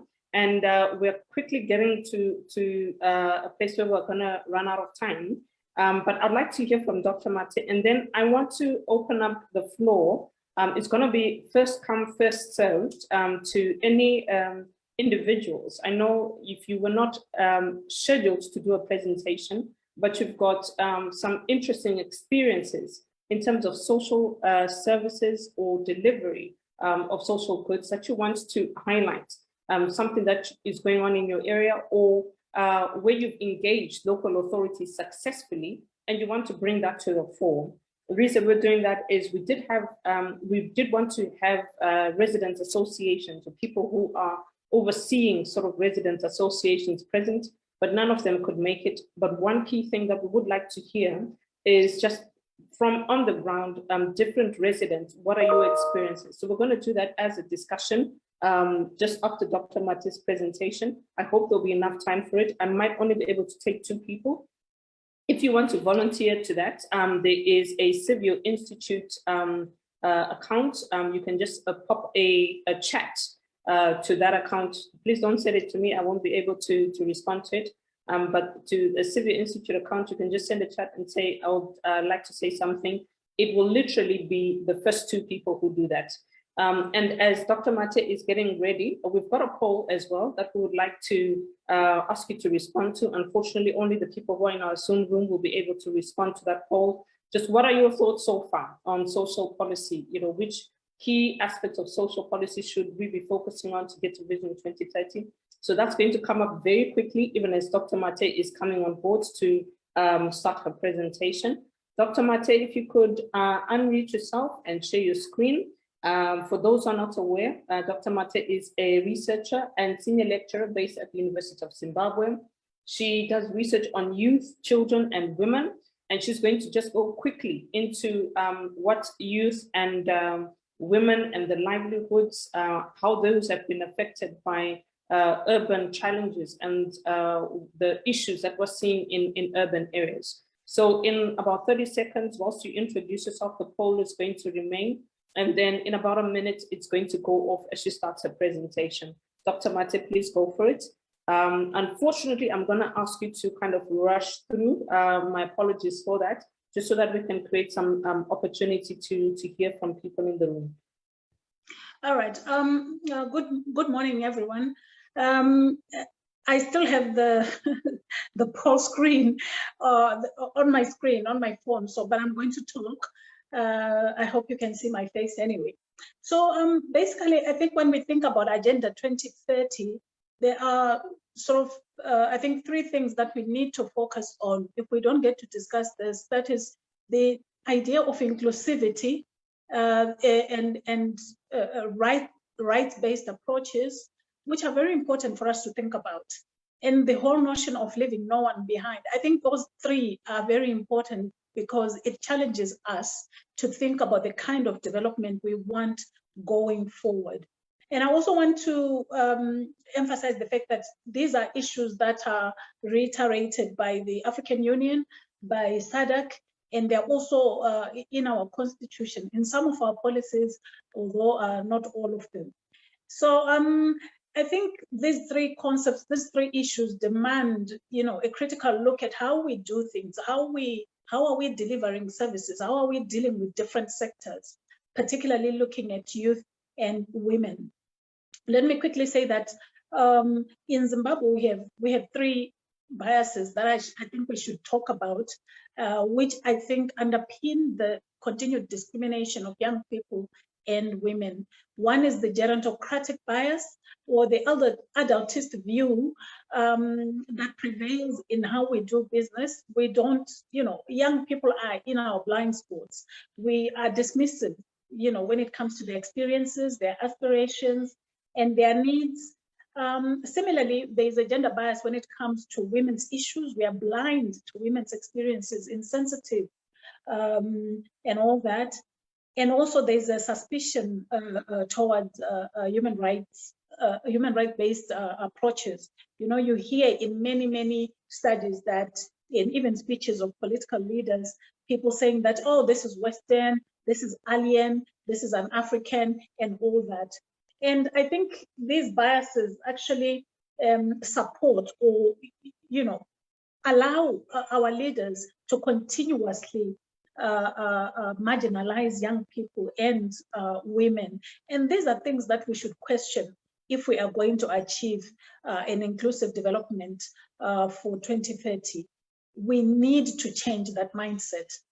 Now, when it comes to I'm supposed to talk about the exclusion or inclusion of young people around issues to do with education and health. And I want to say, following Stephen's presentation, that although our education systems are supposed to be, education policies are lauded for being inclusive, they are only inclusive before O levels. After O levels, many young people are discriminated against. How is that so? Because the pass rate in the Zimbabwean education system has been around 20% since independence, meaning that there is a whole 80% that doesn't, that has not done very well, that has not performed, that has not passed, and nobody is actually planning for these people's livelihoods. 80% of the population since independence, and I'm talking about ZimStats or statistics here, it's not something that I'm making up. And the question we have to ask is, what is happening to the 80%? What happened to the 80% from independence up to now? Where do these people end up? These are the same people who in urban areas end up working in all sorts of areas. The informal sector, as other speakers have already talked about, they are surviving by their wits, they are hustling, they are doing kukia and all that stuff. And yet officially, this kukia lifestyle is seen as a nuisance, is seen as subversive and anti-establishment. As a result, a lot of young people who survive on the streets in the informal sector are subjected to harassment, to surveillance, and there are a lot of studies which prove that there's a lot of surveillance of young people on the streets. In one study, I think there were 5 law enforcement agencies that was surveilling young people in Harare, you know, from your CID, all sorts of things, the municipal police, everybody watching over these young people, because their activities, even if it's just selling on the street, is seen as a threat to the establishment, however you want to define it. So many of them are subjected to hasty relocations, to arrests, and all sorts of things. Some of them actually become maimed in the process of the hasty relocations. And we've had a lot of campaigns against these young people, you know, returning sanity to the city and all sorts of other things which justify the harassment of these young people. Nobody stops to ask what happens to the 80%. Never mind this public image that we have, that Zimbabweans are the most educated people. It's only 20% of the population that they're talking about, or of people who sit exams that they're talking about. The 80% that nobody talks about is what I'm concerned with here. So we also find that there are a lot of other issues socially for the 80%. These are people who are excluded from realizing ideal social adulthood, because in our culture, or well, the general trend is that young people have to receive, you know, bride wealth must be paid for them, or young men must pay bride wealth. But if the young man is part of the 80% that failed their O-level exam, meaning he is excluded from finding employment, never mind the fact that there's no, you know, there's no employment, there's no work to be found in the formal sector, he cannot find employment. What happens? You know, how does he make a living? If he works in the informal sector, he's subjected to harassment, to arrest, and things like that, to these precarious livelihoods where he cannot make a return on his investment. So we find that many of them live with a lot of stigma as well, where there are all sorts of names. They cannot marry or marry properly. They cannot be breadwinners. They cannot pay their rent. They come across as irresponsible. And so this creates a lot of problems. Meanwhile, there's also the politicization of education, which, you know, to simplify it, has seen the simplification of curricula. It has seen a localization of examinations, and yet there are all these challenges in terms of how the exam councils deal with exams. There is, I think, declining credibility because of the leakages of exams and things like that, making many of these, especially the younger generations of young people who are sitting these exams, they are becoming less competitive when they go outside the country. Many of them are seen as having qualifications that are not up to expectations abroad where they go. We also have challenges now with remote learning because of COVID, where a lot of young people, because of the families where they come from, do not have gadgets, they do not have money for the internet, and many of them are actually excluded from the learning process because of these challenges. And they are, well, of course, there are policies to do something about this, but when you think seriously in terms of the infrastructure that we have on the ground, it's a huge challenge to resolve this this situation, and it will take several years. I don't know if it will happen within, you know, the next year or 2 years. It will take several years if it happens. And then we also see this situation of poverty encroaching on young people's health. You know, the mental health challenges on young people have not even been documented. We need to be doing more research on this. You know, how much stress are these young people going through? And what does it do when you live with chronic unemployment, joblessness, wagelessness, and constant harassment? What does it do to you?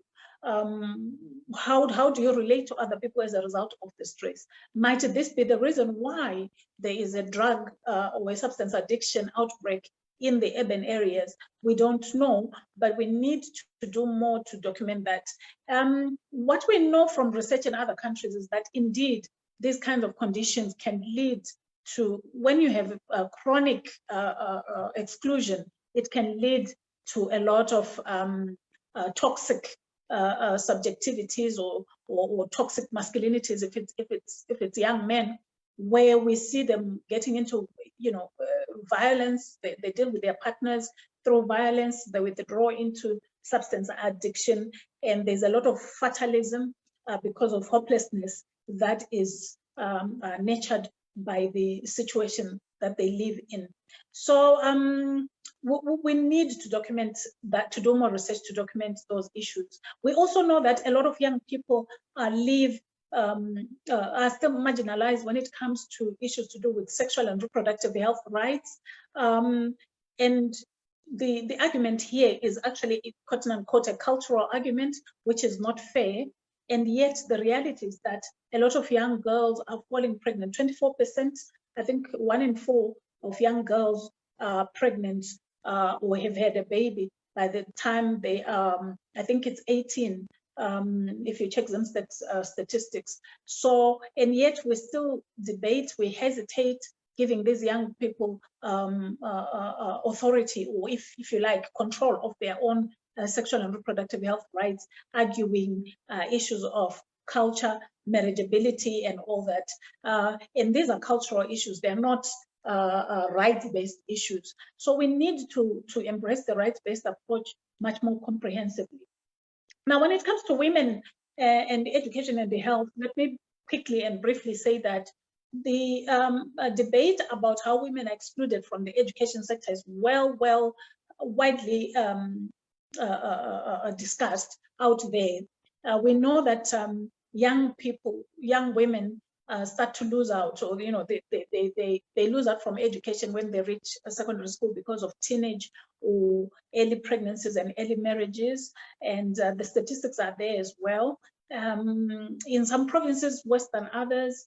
In urban areas, perhaps not so much, but more in rural areas. But it is an issue because even those young women who are in rural areas, when or if they fail to get married, they come to urban areas to try and make a living, and also to try and run away from the stigma of their failed marriages in rural areas. So these are issues that are of concern. Now, when it comes to enrollment in higher education, well, definitely there's fewer women than there are men, particularly in the vocational and training, vocational and technical education institutions, and especially in the STEM disciplines, so that's your science, technology, engineering, and mathematics. There are fewer women in those areas, and this also channels women into, if you like, lower paying professions, which obviously means that when it comes to work, women will earn less than men. So women will make a smaller proportion of the 20% that I talked about, and in that there are also a smaller proportion of those men who enroll in STEM. When it comes to health services, I'm glad that people have already talked about maternal mortality figures, which are still very, very high here in Zimbabwe, and they are a cause for concern. And a lot can be done and should be done. And what this says actually is it indicates the extent of poverty and the extent of a poor investment or low investment in the health sector. So and these are issues that we should really be worried about. We should be concerned about, because as long as women are dying from childbirth or pregnancy-related issues, then we really should be concerned. There's something that needs to be done about that. Now, let me maybe go to my last slide and ask, what are the solutions? What can be done? What should be done? Now, for solutions, I've said that there's need for a concerted effort to really think seriously about inclusive development and rights-based policies, and what rights-based policies and approaches demand.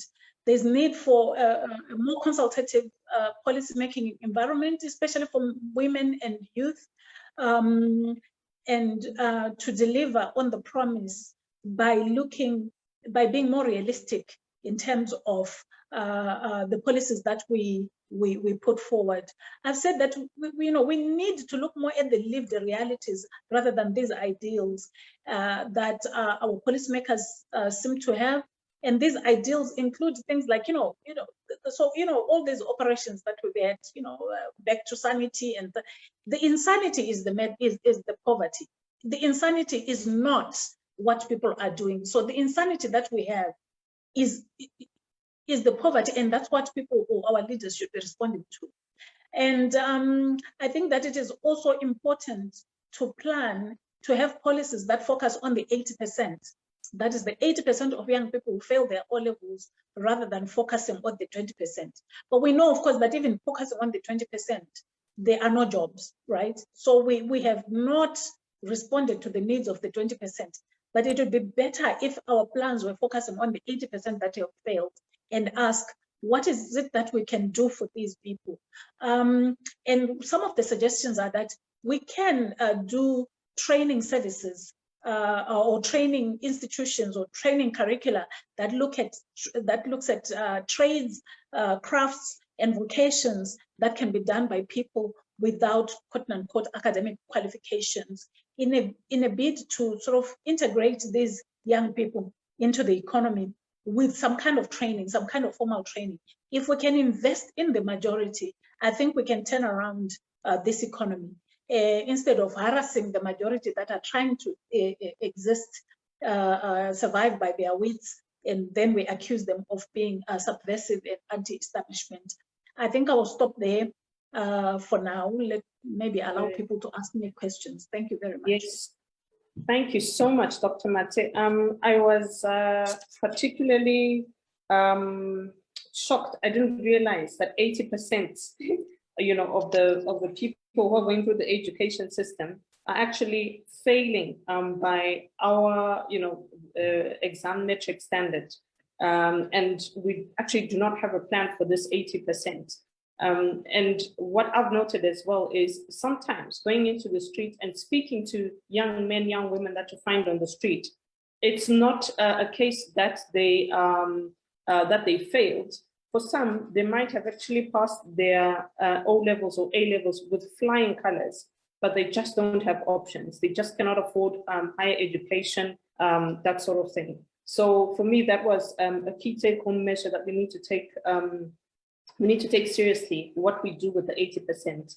I'm going to ask you one question, well, two actually, in terms of mental health challenges, and also the resulting issues that you alluded to do with drug use and substance abuse. What do you have any idea what the statistics are looking like? Especially in the last year, I know with COVID, things have kind of increased dramatically. But maybe in the last 10 years, what have the statistics been looking like? If you've got any figures offhand, that would be helpful. If not, it's fine. And then also just to go into, you talked about poverty being, or the challenges with education and health affecting different provinces differently. Which provinces do you say, these are the provinces that are most badly affected? I'm trying to see whether it ties in with what Judith was talking about, the drought sort of regions. It might mean, in terms of our targeting as a country, those are the places that we need to focus on. But I'll just let you respond to those two. Okay, when it comes to education, actually, I think Mashonaland Central is actually one of the lowest performers. Mashonaland Central, and then the drought-stricken areas. Mashonaland Central, I think, is because of the. I wouldn't want to stigmatize groups, but I think it's because of the religion factor. They have a large population of these sort of conservative religious African churches, so to speak, where early marriage of girls is very prevalent. I mean, the moment a young woman is seen with a man, or if they reach a certain age, they're given off into marriage and that sort of thing. And of course, maybe as a rule of thumb, let me say all the rural provinces. So you talk of Marsh Central, and then of course you talk of Matabele South and then Matabele North. But with Matabele North and Matabele South, it's not just only the drought, it's also their proximity to South Africa and to Botswana, where for many young people, the issue is why bother going to school if you can go to Botswana and work and earn in foreign currency and come back and be somebody kind of thing. So that is where the challenge is, where the education system in Zimbabwe and the work prospects in Zimbabwe are so low that when you're in that province, you're thinking, why bother? You know, I can just cross the border informally and illegally, so to speak, undocumented, and come back as somebody. So I think those are the challenges. We need to make education worthwhile. And of course that means we also have to change prospects for employment. And when that is attractive, then people can start to have meaningful conversations. But right now, it's not competitive. I've actually done a study where many young people, for example, they were school-going age young people, were comparing salaries or wages of teachers or of government employees, and they were saying, you know, what's the point? You know, it's better not to even bother. Why be a teacher, kind of thing? And those are some of the challenges that we have, where the incomes of people who work are so eroded that for young people who realistically look at it, they think, why bother? What's in it for me? There's nothing in it for me. So that also is, I think, something that is dampening the education sector in provinces where people have an alternative. And talking even of Marsh Central and sections of Marsh West, where people can go into gold panning. You know, we know that a lot of young people are refusing to go to school because they prefer to go panning for gold, because then they will earn more than, you know, the local teacher or the local headmaster. So those are the challenges that we face. We need to do something to restore the dignity of teachers in order for them to continue to be role models for our young people. Now, when it comes to issues to do with mental health and statistics, not that I'm actually not a mental health person myself, so I don't know. I didn't look at the statistics. If I'd known, I would have looked for them. I do not know what the prevalence rates are, but I know for a fact that centers that deal with mental health have seen a growing number of young people in recent years because of substance abuse problems, and also because of these hard drugs like crystal meth. We have a crystal meth epidemic, as many of you know, and that is a problem. And of course, also even alcohol, imported drinks that are illicit, that have a negative impact on young people. This is also a problem that I know is increasingly reported, but I wouldn't have the figures offhand. I could have looked for them. Maybe I should have, but I didn't. And then you also mentioned the issue of that young people in the street, not all of them necessarily do not have O levels. It's true that some of them have O levels, including some of them with degrees. But what I'm trying to say here is, if 20% of young people pass their O levels and go on to go to university, and even then we don't have employment for them, for me, it looks like statistically the biggest problem we have is that we have not even planned for the 80% that fail. We have not catered for the 20% that pass, but we have not even planned. There is no plan on paper that I know of that deals or that responds to the needs of the 80% that fail. Thank you. Okay. All right. No, that's fine. I'm going to ask bombard one person who was in the meeting. I'm hoping he's still in the meeting, Pastor Elliot Mandaza. I just want to find out from you, from a clergy perspective, before I go to Dr. Marisa for closing remarks, What have you noted? Today we're talking about social policy, we're talking about poverty and how our welfare system is affecting people, people's livelihoods. Just now we've been talking about substance abuse, drug abuse, and how those figures are growing. Have you seen something specific that you can point to in terms of those stats as somebody who works from a religious perspective, and how you've dealt with it as a church? But then also secondly, are there any interventions the church that you are a part of has put in place to kind of try to deal with some of the challenges that you are seeing where there's gaps with education, gaps with healthcare and the like?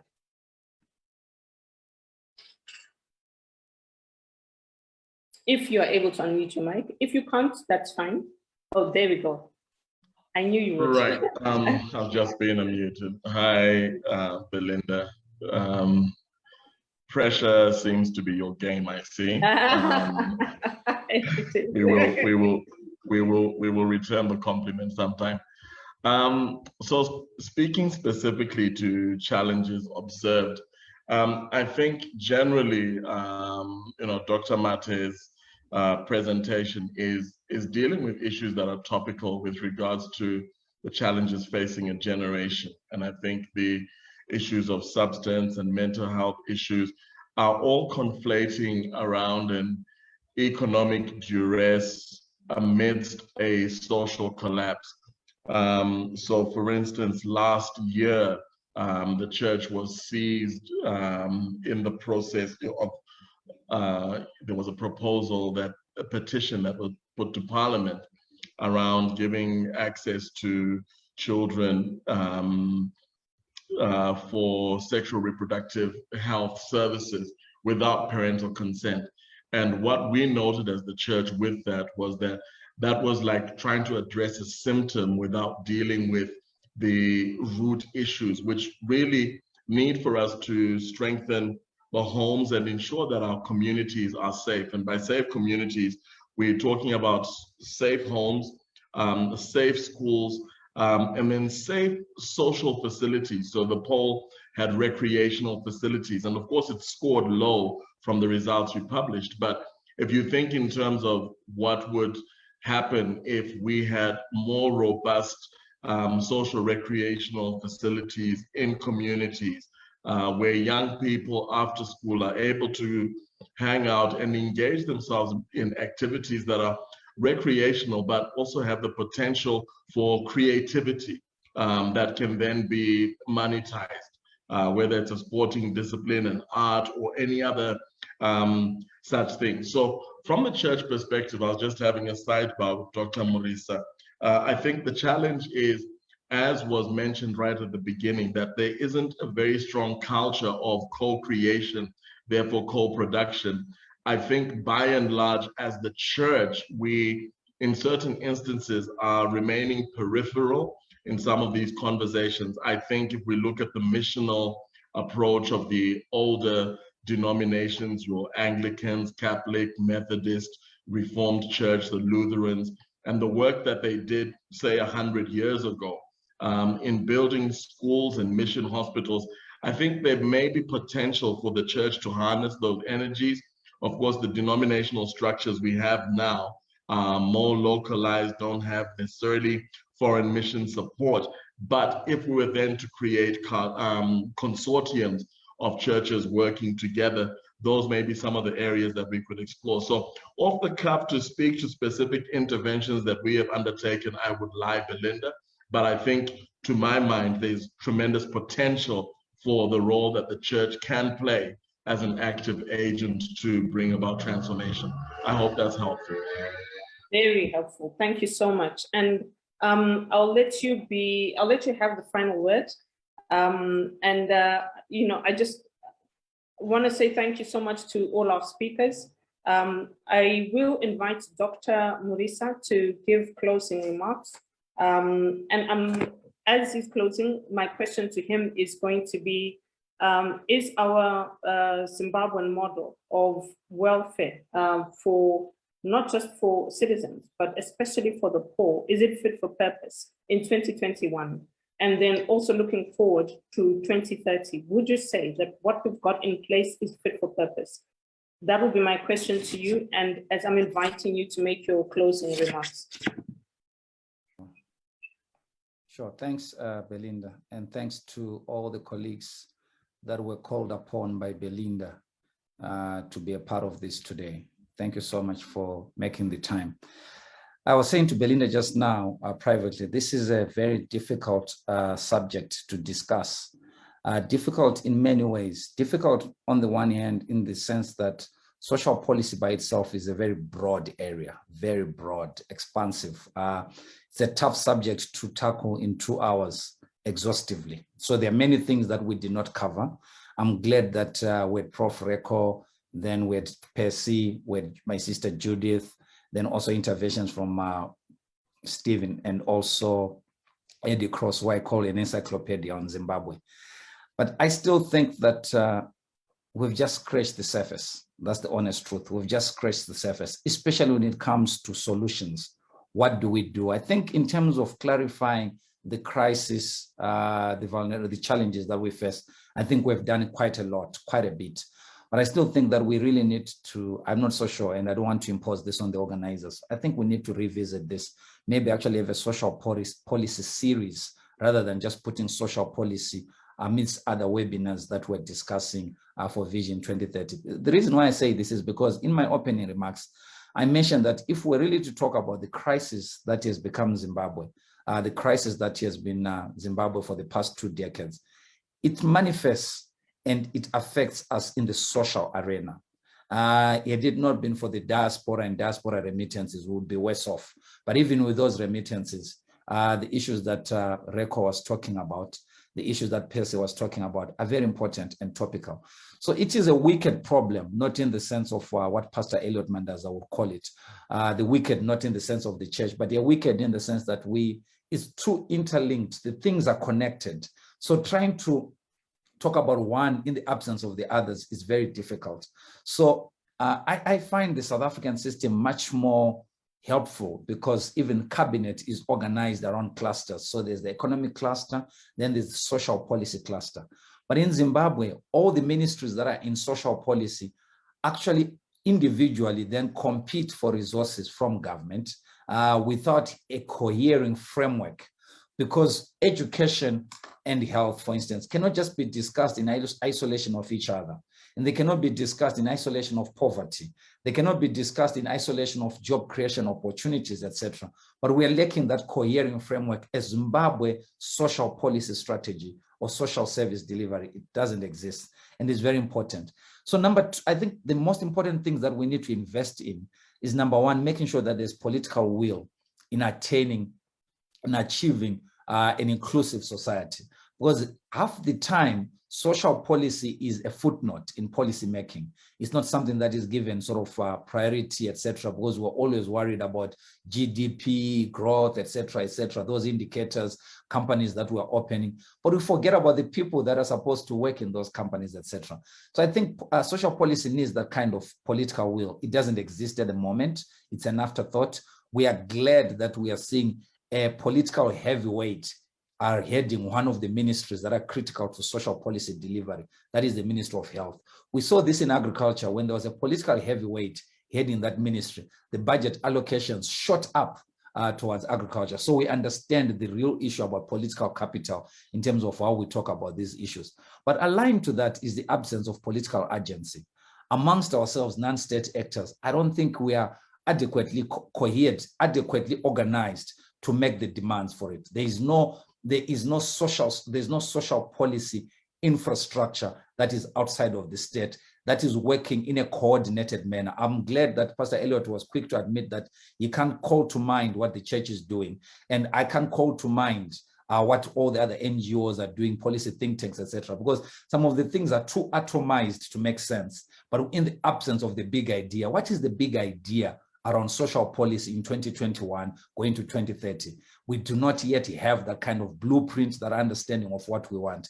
Then when we get the statistics from Stephen, statistics from Reko, we all sort of get shocked to say, oh, this is what is happening. But it's because no one is really investing time in making sure that we feed into the policy processes. So we are literally waiting for Godot. You know, there's a statement that we use at CVO saying politicians will always promise and our citizens tend to expect. Nothing happens in the middle until we have elections again. So this is something that we really have to work around to say, as difficult as it is, urgency is required and it's necessary.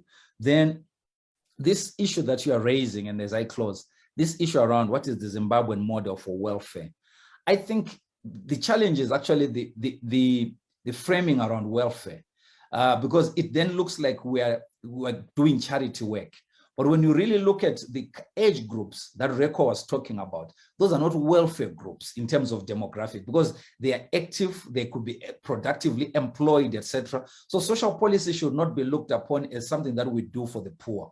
But because that one, then it sounds like, oh, we're doing charity work. But social policy should be looked upon as something that activates or energizes excluded groups so that they can come into productive circuits of production and begin to sort of be able to be masters of their own destiny. So if we make sure that there's access to education, quality education, access to health, that we also create a pathway out of education into employment, be it artisanal skills, blue collar, white collar, create those. You know, Reko is talking about the 20% that drops out of the education system, and we seem not to have a plan for them. So the real thing is to say, these are not welfare categories. These are people that need opportunity so that they can do something with their lives. So as long as we think of social policy from a welfare mindset, except maybe for the pensioners, etc., we then find ourselves in a place where we say we don't have the resources because we just think we're giving it for people to what? To chow. But if you think about it in a productive sense, social policy can actually contribute towards an inclusive framework of development. I see you've come back on your video, madam. I think it's a sign to say I've spoken too much. Thank you so much for indulging me. I could tell you were getting more and more energized, and I was thinking, if I don't stop him now, we'll be here. Yeah, but I was just going to say, and I'm not using it to market anything, because this book is really available for free. We've tackled this subject, and we could still maybe have a volume 2 on this. But in this, we really tackle social policy challenges that we face as a country. Thank you again. I was going to pull out my copy, but yeah, I put it somewhere. I also have the copy of Beyond the Crisis. I would encourage everybody connected to get it. If the CVO team has a link for it, very quickly, you can just post it into the chat. I'll also ask if you could quickly also post a link to our local governance tracker. I know we spoke about that. Please note, of course, those are figures that were collected in 2020. They are quite recent, and to our knowledge, they are probably the most recent stats on local governance or local government performance in Zimbabwe that we are aware of. If there's other material out there, of course, please feel free to let us know, and then we can also make use of it. But if you want to see how well the local authorities are performing, you can look at our tracker. Somebody's going to post a link for that in the chat. And as we do that, I'm going to close up. Thank you so much for taking the extra time we've gone 20 minutes over. My apologies for that. But a lot of the conversation that we're having today was really, we needed to really understand the kind of foundations of where we are, where we're coming from. We've talked about health and education. We've talked about housing. We've talked about some service delivery with local authorities. Well, not next week, but in 2 weeks from now, we are going to be looking at agriculture and mining to achieve Vision 2030. So that one promises to be a very big one. We're going to be looking at how all of those two things are being framed. Are they inclusive enough? What needs to change for agriculture and for mining to become more inclusive? And if you want to have a discussion and a debate around that, please feel free to join us, and please feel free to subscribe or register for that one as well. The links will be going out similar to the ones for this webinar. Thank you so much. My name is Belinda. It's been great spending the morning with you. Have a good day, and we'll see you in 2 weeks.